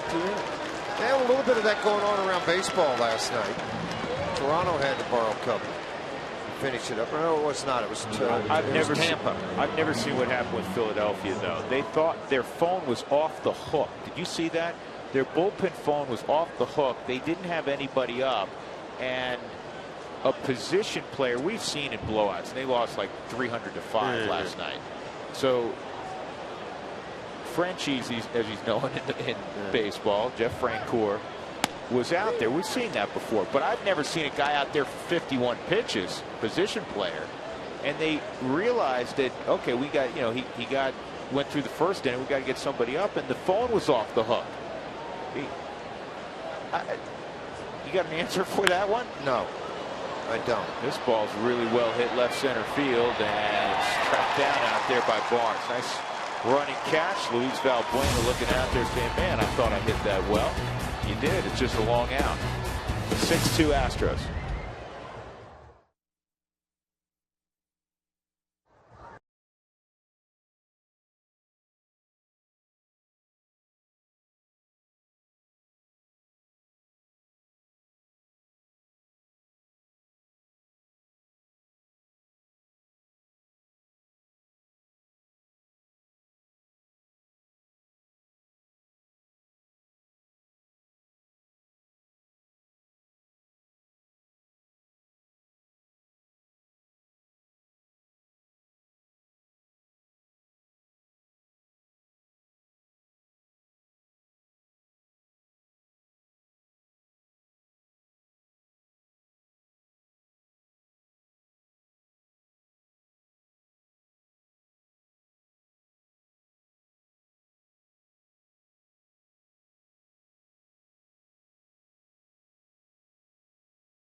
(6-2) Astros. Nolan Arenado steps into the box as the Rockies sit here in the bottom of the 7th. Let's show you the updated NL All-Star balloting. This is as of this week, and you see when the game is on Tuesday, July 14th. Posey just passed Yadier Molina at catcher. You got some Cardinals on there, and Peralta and Holiday. Goldschmidt at first, Carpenter also at third. D. Gordon, Aoki passed Giancarlo Stanton this week. Harper's running away with it. Nolan is 4th, if you're wondering, at third base. Tulo is 3rd at short, and DJ's not in the top 5. As this goes down the line. Yep, that'll be a double for Arenado, Mark. Continue on. So let's show you where the Rockies stand when you're talking about voting. And you have to vote this year online. You can go to Rockies.com. You can go MLB.com. and get your picks in. So Nolan 4th, you see his numbers. Peralta has almost twice the amount of Tulowitzki, which is hard to believe it's short, and DJ is not in the top 5. So use those hashtags, get online, and start voting. All-Star game this year in Cincinnati, guys. Yeah, listen, I'm all for the fans being involved. They ought to be involved. It's the fans' game. However, if you have 8 guys in the All-Star game for the Kansas City Royals, you've got a guy, Omar Infani's hitting 200. And he's hit 221 to be exact. Jose Altuve's hit 290, for instance. The game does mean something, and even if it didn't, even before Commissioner Seelig decided that the game would provide home field advantage to one league or the other. I still, when I sat down to watch the All-Star game, I wanted to see the best players play and compete against each other in that exhibition. And that's why they expanded the roster. With all due respect to anybody hitting 220 or 230, just because your team's doing well and your fans have poured out and done their job on the internet, great, but you're not an all-star.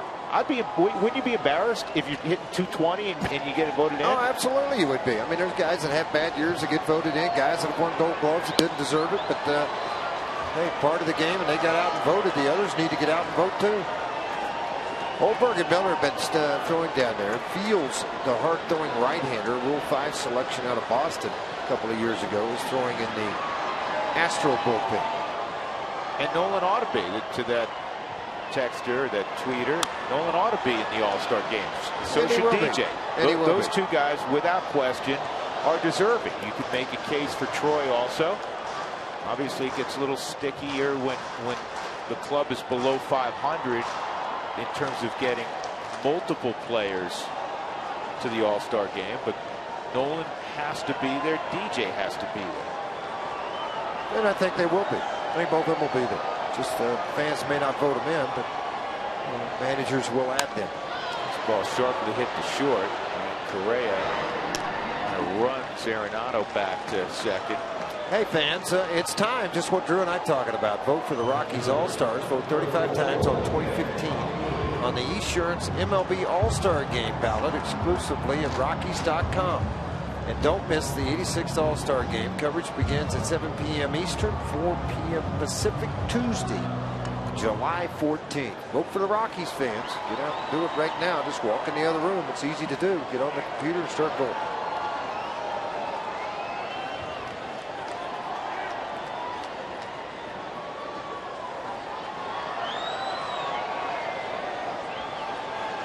Houston tonight, 3 for 8 with runners in scoring position. The Rockies 1 for 5.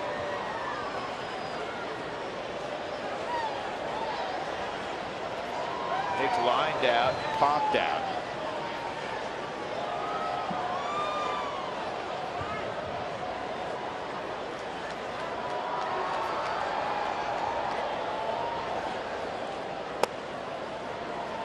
It's inside.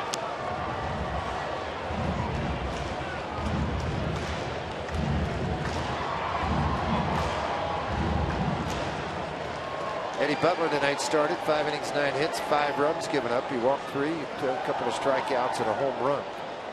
Aaron Laffey replaced him, only made it through a third, gave up 3 hits and 2 runs. They trail in the game 8-4. Jason Lane, the veteran 39-year-old former outfielder with these Houston Astros, now he's starting pitcher in the Padres organization. How about that? Jamie Quirk today was elevated to El Paso's manager when Pat Murphy was named interim manager in San Diego. Not sure who ended up. Jamie Quirk was the manager in San Antonio. Now we'll move to AAA El Paso.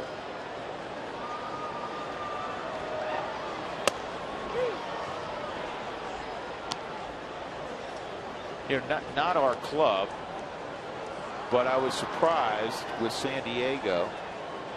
And obviously Murphy had great success at Arizona State. Yeah, won 1,000 games even in his college career. Tremendous success. But to me, Dave Roberts is the guy in waiting, and I was a little surprised they kind of skipped over Dave. Just from what I've read and seen and everything else. I mean, AJ was quoted. I'm not saying anything out of turn here. He was quoted in the paper saying, "Well, Bud wasn't going to manage in 2016 anyway." And I thought that's crazy. So when he made the change and got rid of Bud Black, Buddy's a good manager. Very good manager. And then he went on to talk about the experience of being in the dugout and handling the players. And he talked about Murphy. He didn't talk about Dave Roberts, which surprised me a little bit. Bud Black will, if he so desires, will get another managerial job. He is a tremendous manager. He's been a very popular players manager. Nick Huntley played for him for a long time. He'll tell you that. 3-2. Well, the thing is, the game's about the players. It's not about the manager. It's not about the general manager. And Players don't play up to their abilities. A lot of times it's a reflection of the man that traded for him. They brought him over. And of course they had a lot of comments this year about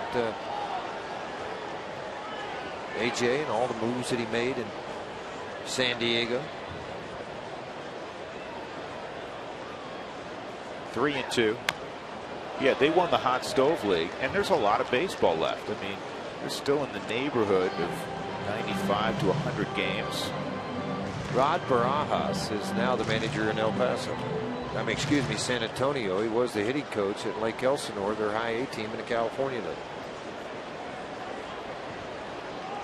I tell you, you just start talking about things, Duck gets you answers like, huh?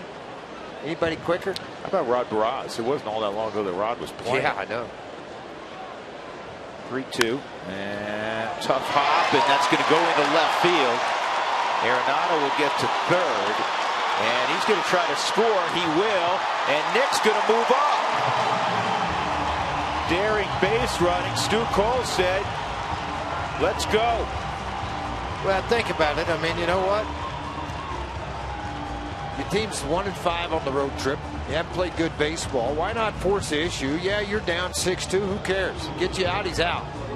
But if you play scared or you coach scared, a lot of good things aren't going to happen. Bad things are going to happen. Well, A.J. Hinch is going to go down to his bullpen. Fields was warming up. Another look at it. Too bad hop. Boy, I tell you, that's a tough one to handle there. And a hit for Arenado, or excuse me, a hit for Nick Hundley. And an RBI because of the force here, and the bad throw by Tucker. Well off the line, and Castro had thoughts of firing to second. Didn't happen. 8 hits by the Rockies, 3 runs given up. Fields will be your reliever.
Inning, they have a runner in scoring position in Nick Hundley, who wants tacos. Fans follow at @RootSports_RM on Twitter to receive alerts for the Rockies taco special when the Rockies score 7 or more runs in a ball game. Arenado began the inning with a double and scored on that Nick Hundley base hit. Brandon Barnes coming up, and he's going to face a guy who throws very hard, Josh Fields. He does do that. He throws extremely hard. They've got Joe Thatcher throwing down their bullpen also. 19th game for him to appear in. 2-1 record. You see 30 strikeouts in just 17 innings. Lefties 231, righties 097. Fastball will run up to sometimes triple digits, most of the time in that 94 to 97 range. He has a little bit of that Cardinal type delivery where he drops his hands very low, turns the back, and goes. He'll get Barnesy to fly out to right field.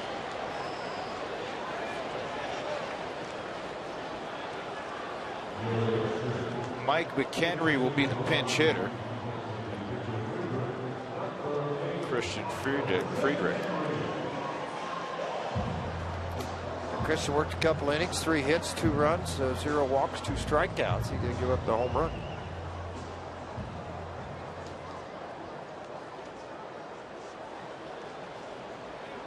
Everybody giving Michael a good-natured hard time. He's got 3 triples his last 5 games. He's got his first 276 career games without a triple.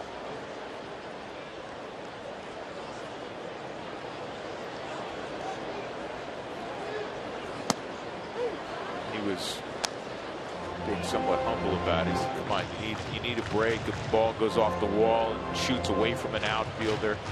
But in truth, he runs better than you think he does. And Walt was saying that before the game. He said, yeah, he's got short legs. He goes, but he moves pretty quick. A nice Walt. He's accurate. On the ground to second. And Henry's thrown out. In the inning, the Rockies get a run. So we'll go to the 8th. It's Houston 6 and Colorado 3.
Link to what's next. Tomorrow afternoon's pitching matchup, the one-time Rocky Colin McHugh at 6-3 against David Hale. And again, we're on the air with the pregame show at 12:30 and an afternoon baseball game.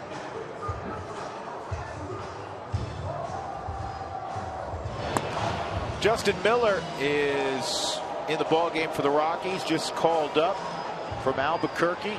Hard-throwing right-hander. His numbers from the Isotopes. Actually began the year in New Britain.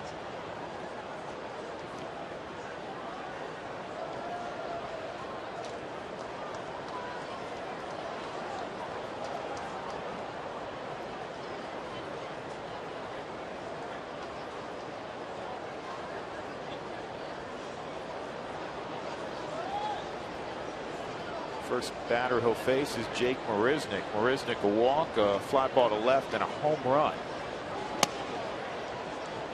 First pitch misses ball 1.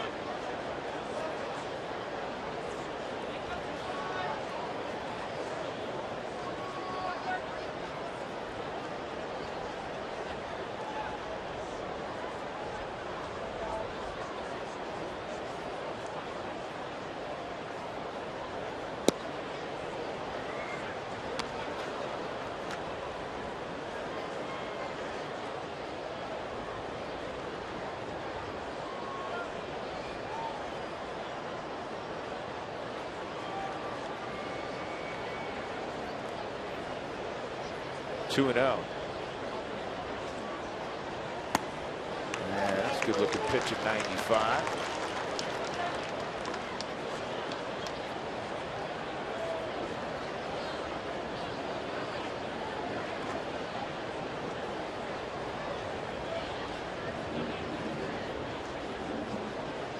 Miller was up last year in 8 games for Detroit.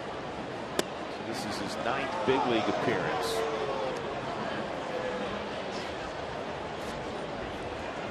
Out of Fresno State.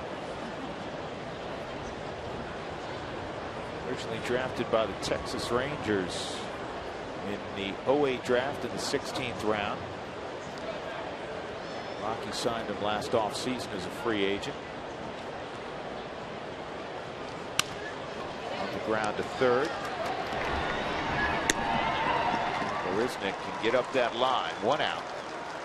I'll bring up Jason Castro.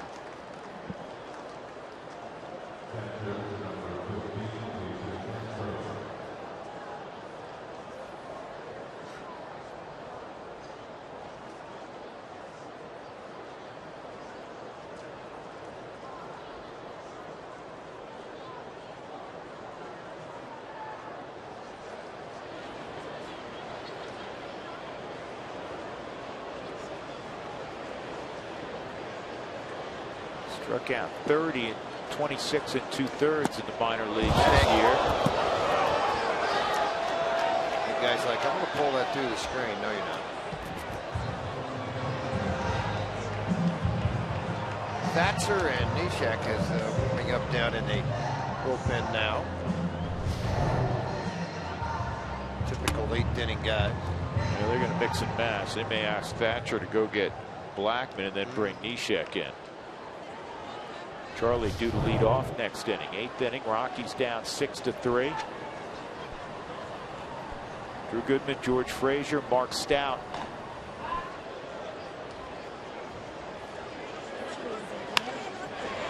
And a base hit for Castro. Or they may be looking at it the other way, George. They may have Neshek start the inning, and if it gets to Cargo, bring in the left-hander Thatcher.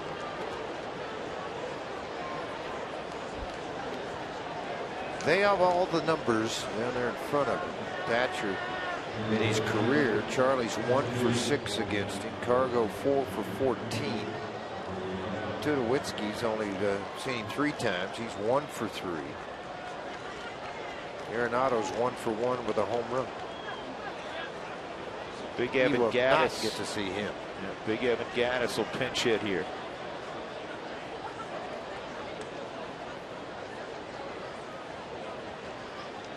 Happy to be back in Colorado. He spent time here, as many of the fans know, when he was between high school and resuming his baseball career. Spent 4 years moving around the country. This is going to be a tough play. Miller got Gaddis. Boy, that's a great play. Bare hands, the only way you're going to make the play. It was a high chopper off home. And Gaddis is a big man, but he runs fairly well. Bob Davidson immediately looked to the dugout of the Astros to see if A.J. Hinch is going to contest this. I don't know if they're going to have a review on it. Throws the bullet across. You can see Richie Dower throws his hands out safe. Subaru Supermo, they must be waiting on this look at it. Out. Nice play. Well, it looks like he's out, but they are going to review it.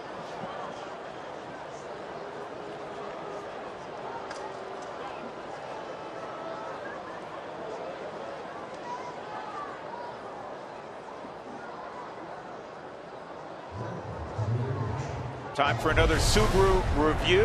Whether you're on the road or at the game, everybody could use a second set of eyes. The umpiring crew working in New York will make the determination. Ball and glove. It's close.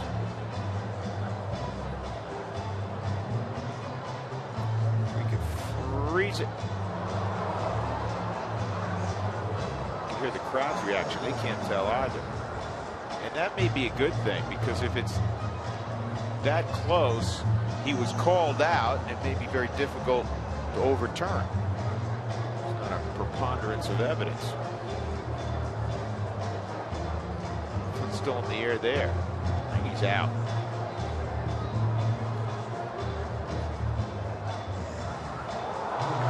already stated my case, out.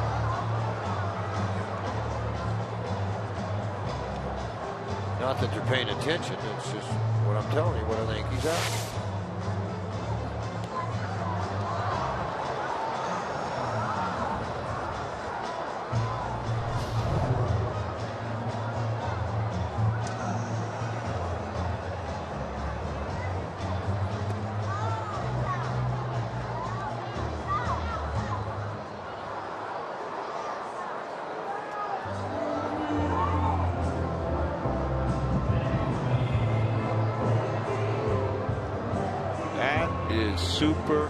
Super close.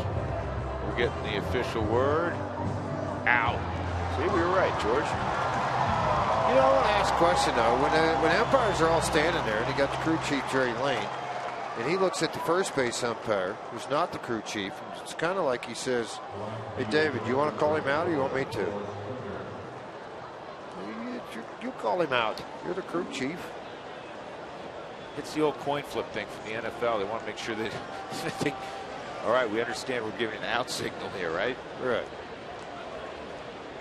All right, it's a head. Tails wins. You want to receive. Oh, man. George Springer with 2 outs. 3 for 4 tonight for Springer.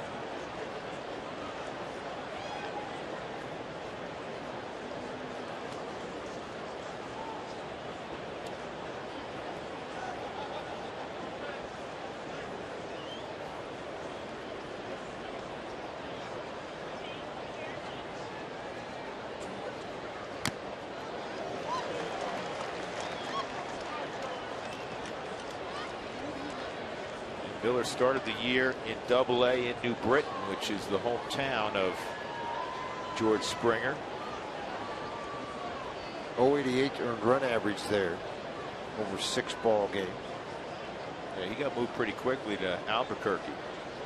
Well, that's just overloaded some veteran guys that they had to shuffle around. He wasn't on the roster, minor league free agent sign, and you know, you got to put guys down. Schlosser's still there at big league time a year ago. Miller had big league time a year ago. For Detroit last year, 1-0, 5-11 over 8 games. See more and more of that.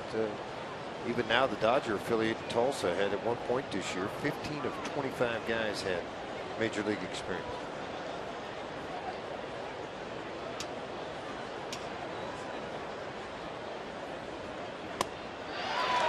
Miller strikes out Springer to end the inning. So we'll go to the bottom of the 8th inning. The Astros leading the Rockies by 3. Top of the order for Colorado when we come back.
The game.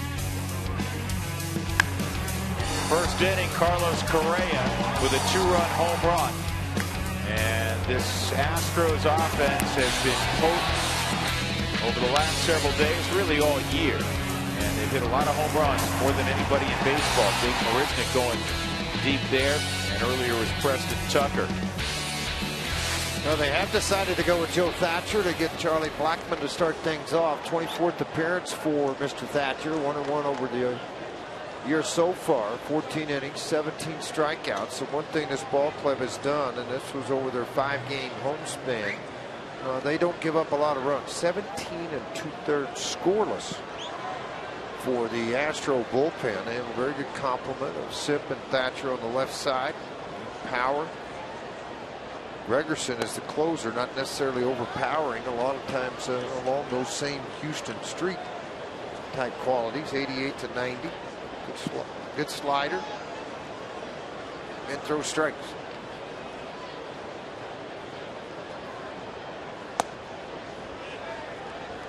Two and up. Charlie a single and a double tonight, 2 for 3.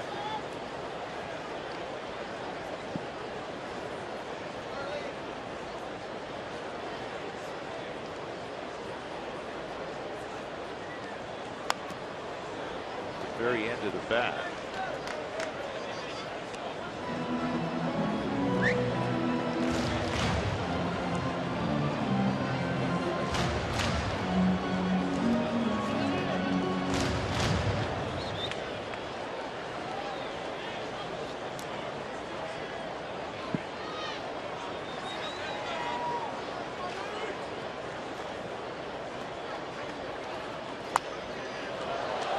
Two and two.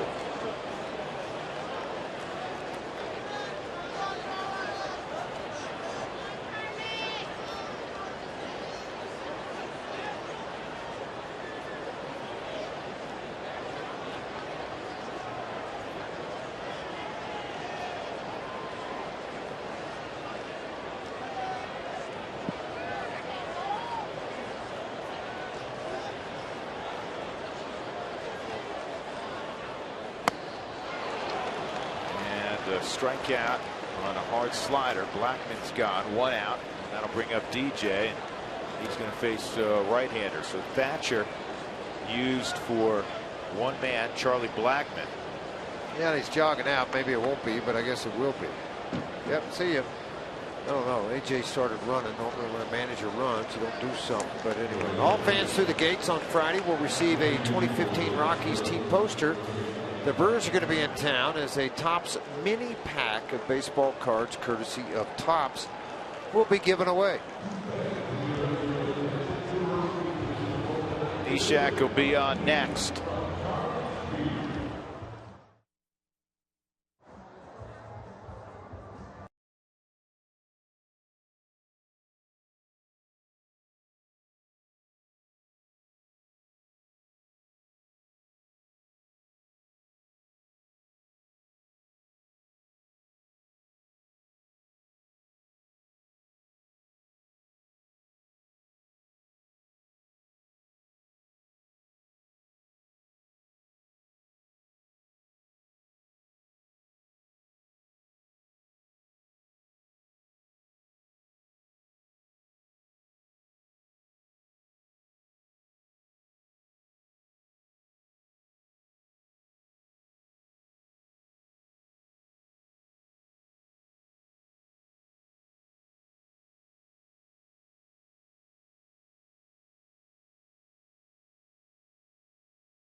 LeMahieu now will face Pat Neshek.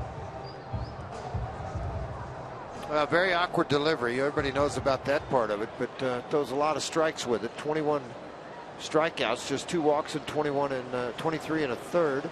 3-0 on the year, 28th appearance for Pat Neshek. And it's, last year pitched very well for the St. Louis Cardinals. Deep fly ball to right field by DJ. Let it climb, let it hunt. Nope, the warning track.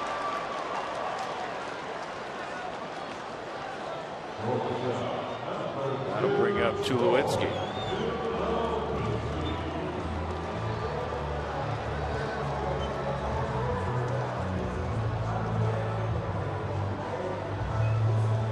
Tulo trying to get his first career hit for Pat Neshek. He's 0 for 3.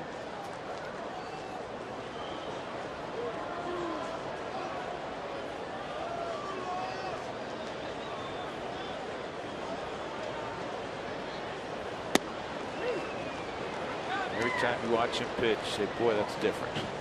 It's a lot different. Used to be over the top, hurt his arm, then went down sidearm after that.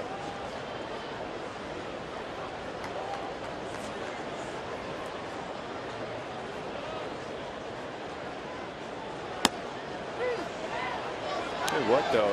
It's got velo from that odd arm angle. It's 93. Yeah, it's all about how fast he gets it going from that lower side, and he does. He takes it way back and then stands kind of up in a long motion. Sidearm, low 3/4. There's the frisbee slider. He tries to run in there. Cutter at 88 miles an hour. It is odd. Give him that much credit for it, but it's very effective. I thought he was kind of the prize jewel last year out there of guys that didn't get signed. Some people concerned of his injury past. Pretty good. Painted the outside corner. So the Rockies go in order. A couple of punch outs in the 8th inning. It remains 6-3 Houston.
Book your low fare now at Southwest.com.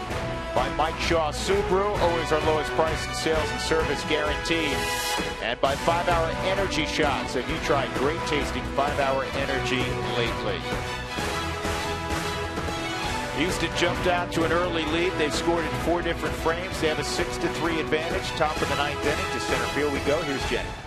All right, thanks for coming up on the Toyota postgame show. We'll talk about the home run derby display that the Houston Astros brought to town. It is the bread and butter of their offense. They continued that trend tonight. We'll also talk about the ejection seat. Walt Weiss ejected in this game in the bottom of the 3rd. We'll go over the rules and explain that situation. Plus, we'll get you inside the clubhouse. It's coming up right after baseball. Drew and George, we'll send it back to you.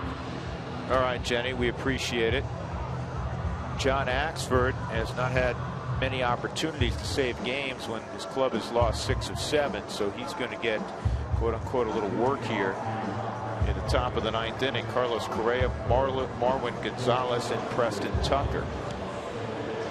I'll say this, can't get any better. Man, oh man, John Axford's been outstanding. 21st appearance, 16 strikeouts against 8 walks over 19 innings, 0.47 earned run average. Dominating both for right-handers and left-handers. Axford with 12 saves, 12 opportunities.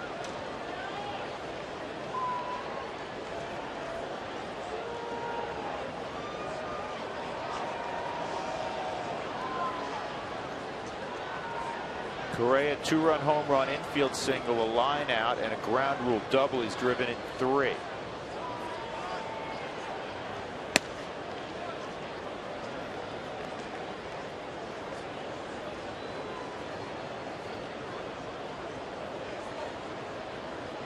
Ball 1 on Correa.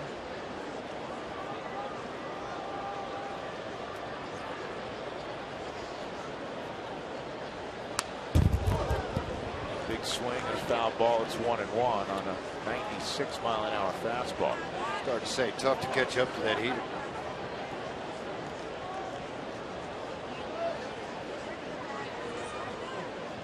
They believe this young man has the entire package. Ability to hit for power, field, with charisma, leadership that you want to build around. Talking earlier to Brendan Rodgers, the Rockies' first pick in the draft, 3rd overall, shortstop out of the Orlando area. Sharp young man with great talent. He admired Derek Jeter and Troy Tulowitzki growing up.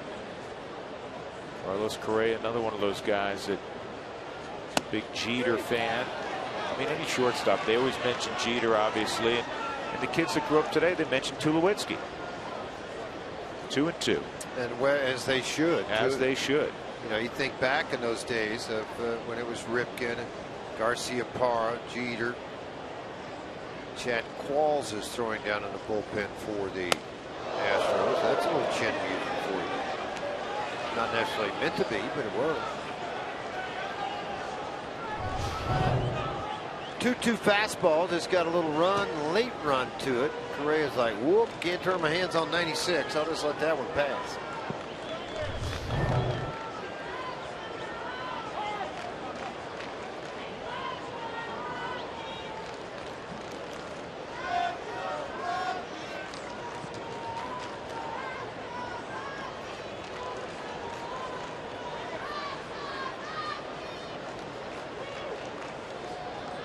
And a big bouncing ball that's gloved by Tulowitzki. How do you like that? On a tough night offensively, that's a reason to stand up and cheer. That's one heck of a play. Hey, kid, you got robbed by one of the best. You know that guy you idolize? There's a reason. Watch this play. Got a tough hop. And I'll let you guys watch it at home. Top spin. The ball's going to get the shoot by Tulo. Late jab and a good pick by Rosario. Right here, that just a late catch of the baseball. Oh, Tulo loves it. When you make plays like this, it's why you got the gold glove on the hanging off that left arm and a rocket for a right arm. And a pick by Rosario. That's a superb play. That's inside the bag. Wow. And Marwin Gonzalez is going to have a double.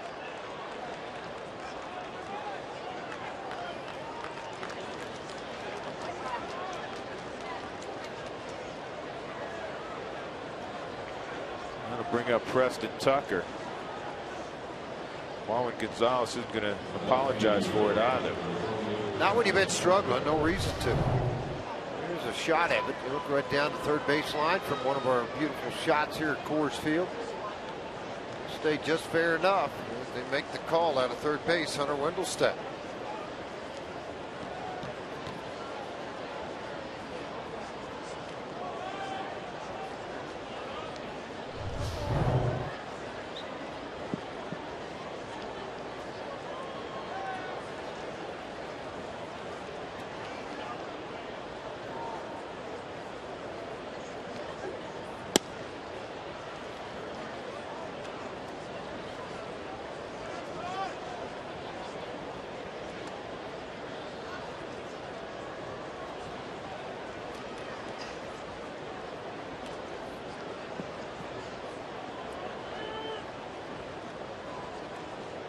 Want to know on Tucker, who homered back in the 5th.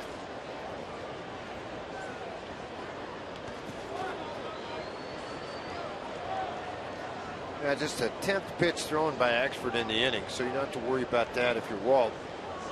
The only concern you come up to, and Walt's not managing right now after being tossed, but he's probably managing. Does that make sense? He's not in the dugout. probably got pretty good control of what goes on in this ball game. Is either sitting in the office or down in the tunnel relaying to Tommy Reynolds on what to do, what he thinks he should do. You want that closer going beyond about 20 pitches at any point. Day game again tomorrow. Gonzalez takes off for third. He'll steal the bag standing up. That's a strike. Second stolen base for him on the year. Try to steal that fourth run of the ball game if they can. Now to get a ball at play, just a huge jump. It's a big bag because you have to pull the infield in, and you have 3 on the right side.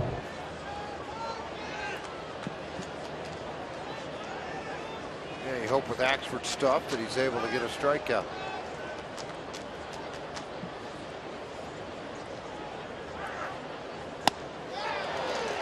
One strike away from it. It's 2-2.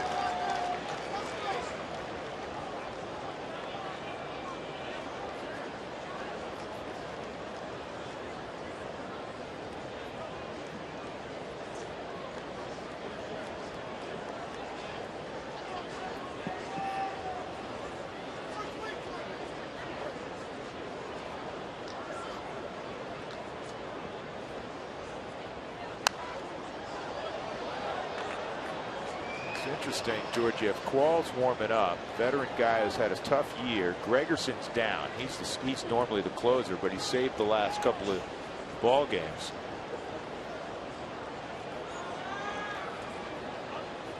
And the Rockies have familiarity with Qualls also. First things first, you got to try to keep it a 6-3 game. 2-2 on Preston Tucker. Close, real close. Not called a strike. It's 3-2.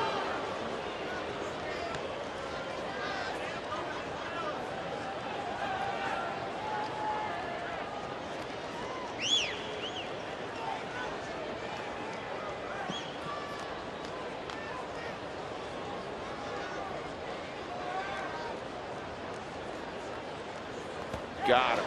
Well, there's the strikeout you're talking about. Go after, get the punch out, and he's able to do it after swinging through an upper fastball and then passing on the next, and then on a 3-2 count, Bound chased a curveball in the dirt. Good pitch, good result.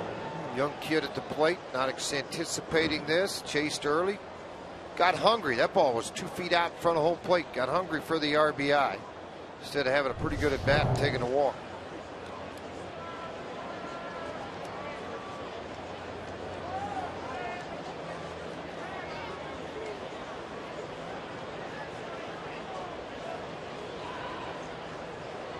Chris Carter 1 for 4, double back in the first inning.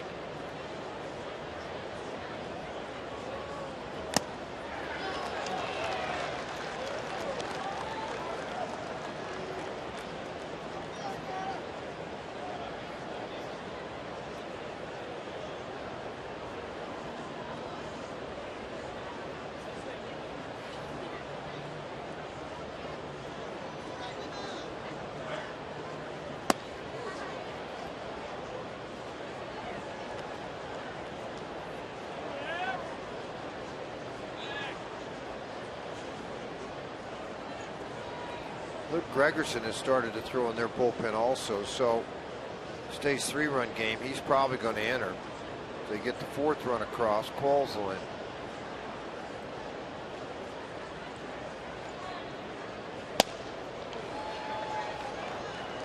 '97 sounded hard up here. It did. Missed up and out of the zone.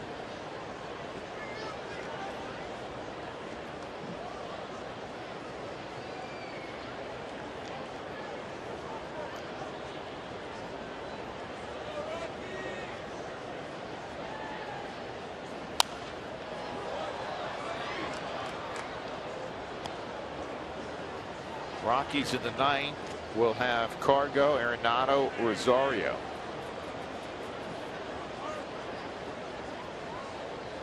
$33,041 on a Wednesday night at Coors Field.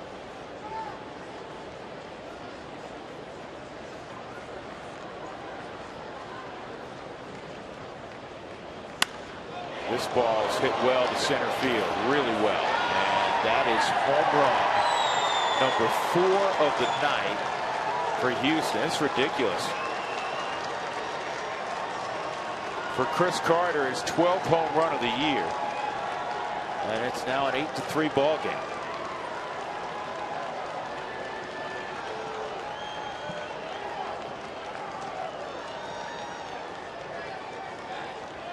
Tommy will go to the bullpen. He's had Boone Logan warming up down in the bullpen. A breaking ball that here in altitude just stayed a little bit up. Carter set on it, drove it into the Astro bullpen, caught by veteran Chad Qualls down in their bullpen.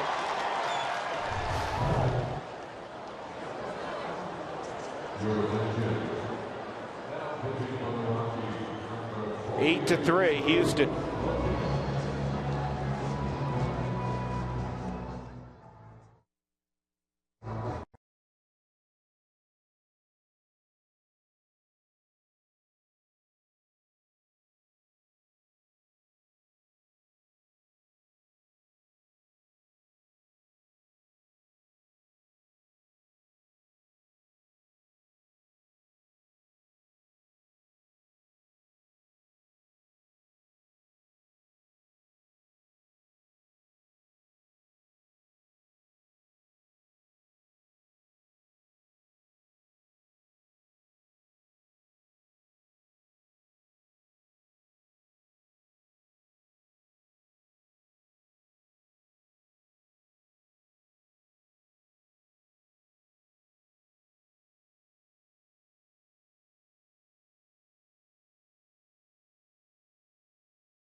They've hit 4 home runs tonight.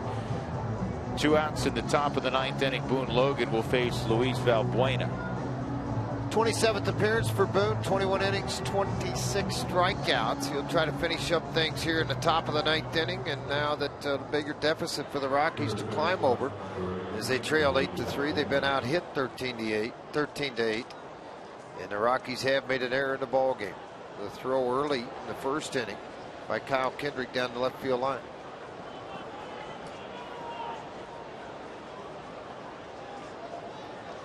Well, it seems to be new guys every night for the most part. Yesterday, in their 8-5 victory, it was Luis Valbuena with a couple of home runs. He drove in 4.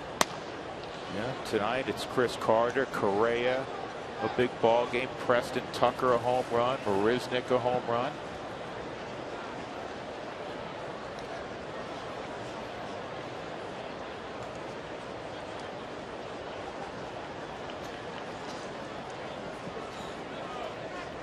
I'm looking up and down their roster, George, and in the 3 ball games the Rockies have played against the Astros,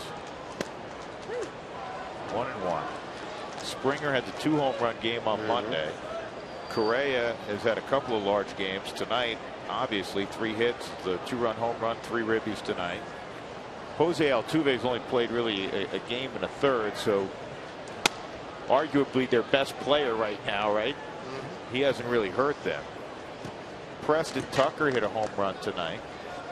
Chris Carter just hit the 2-run home run, at a double earlier. Valbuena's 0 for 4 tonight, but he had the huge day yesterday. Marisnick involved tonight. Jason Castro's thrown out a couple of hits. I mean, they're getting production up and down the lineup. That misses. It's 3-1. There's Chris Carter.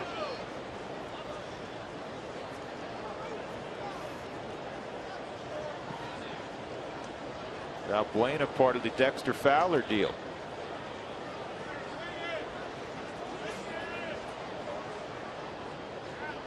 Yeah, a lot of their things went totally unnoticed. The trades they made, people they acquired through free agency. I mean, their bullpen, obviously, that jumped out at you with Nishak. They were able to get him. Thatcher. They were able to also get Gregerson to come there. Believe in the fact, a chance to win.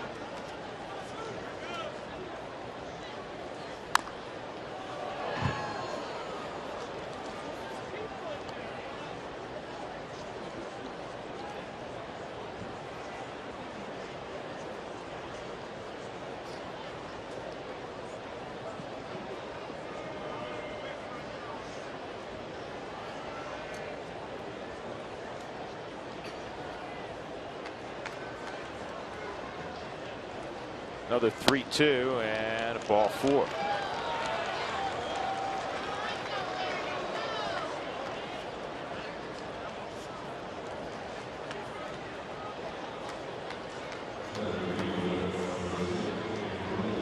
And that'll bring up Marisnick.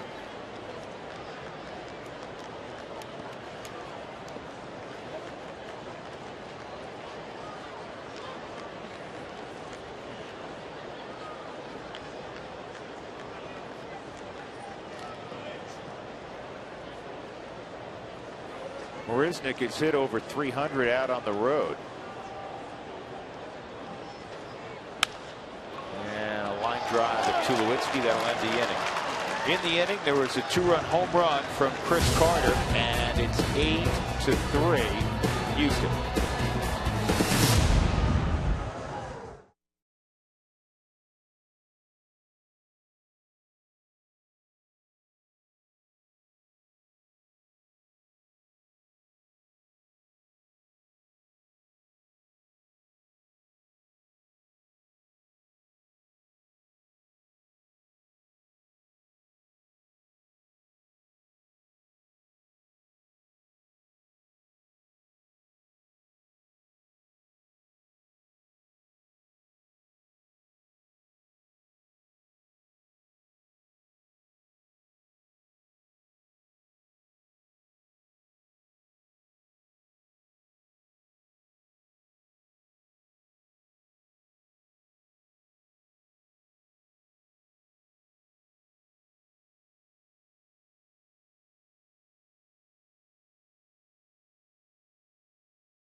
The 9th inning. Tonight's game changer is brought to you by T-Mobile.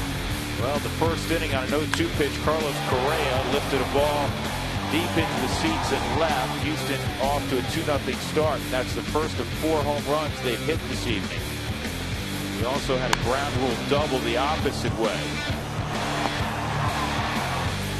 He's had a grand beginning to his career over the first 10 days. Chad Qualls, who's appeared a ton of games for the Houston Astros through the years. He'll take the baseball here in the 9th inning. Qualls has been scoreless in his last, unscored upon, I should say, in his last 2 outings after having 3 rough outings in a row. He did pitch the 8th inning yesterday. So Cargo will step up and lead things off here in the 9th inning against Qualls. 1 for 5 in his career versus Qualls. Arenado is 0 for 2. Cargo's hit the ball hard tonight.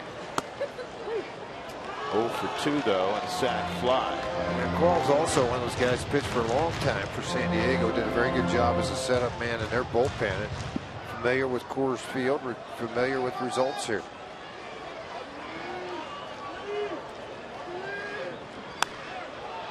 That's fouled off. Always has a very high ground ball rate.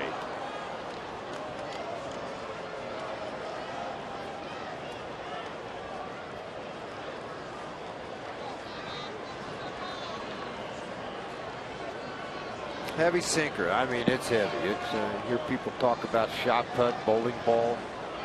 That's kind of the way his sinker is. Breaks a lot of bats, gets the ball on the ground.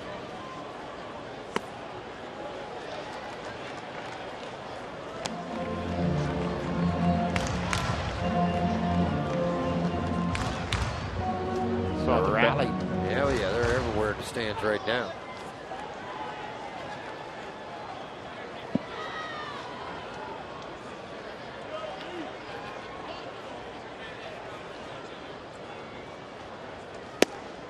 Inside, 2-2. David Hale tomorrow for the Rockies against Colin McHugh. Afternoon ball game.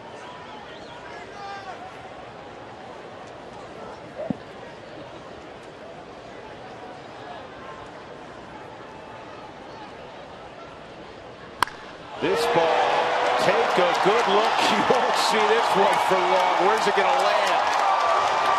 Deep in the second deck. Ninth home run for Cargo.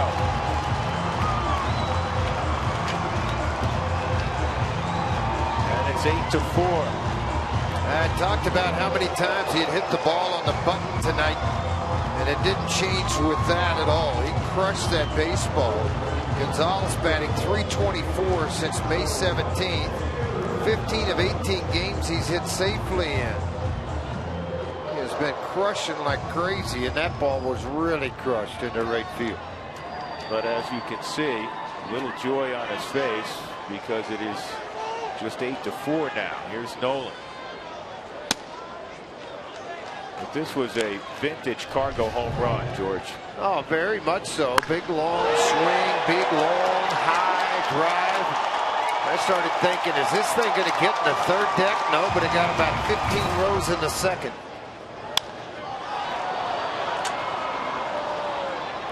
Pop to left field. Nolan's retired. That'll bring up William Rosario.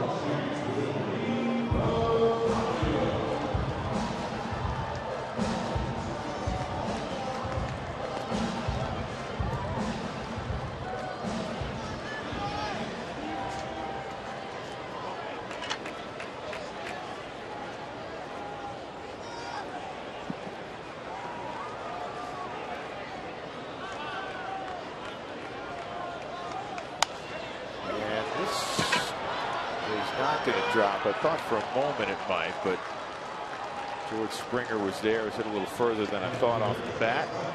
2 outs, and that'll bring up Nick Hundley.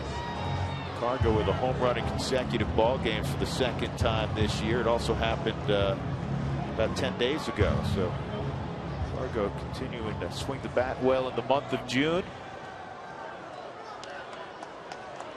Just got to get some other guys going.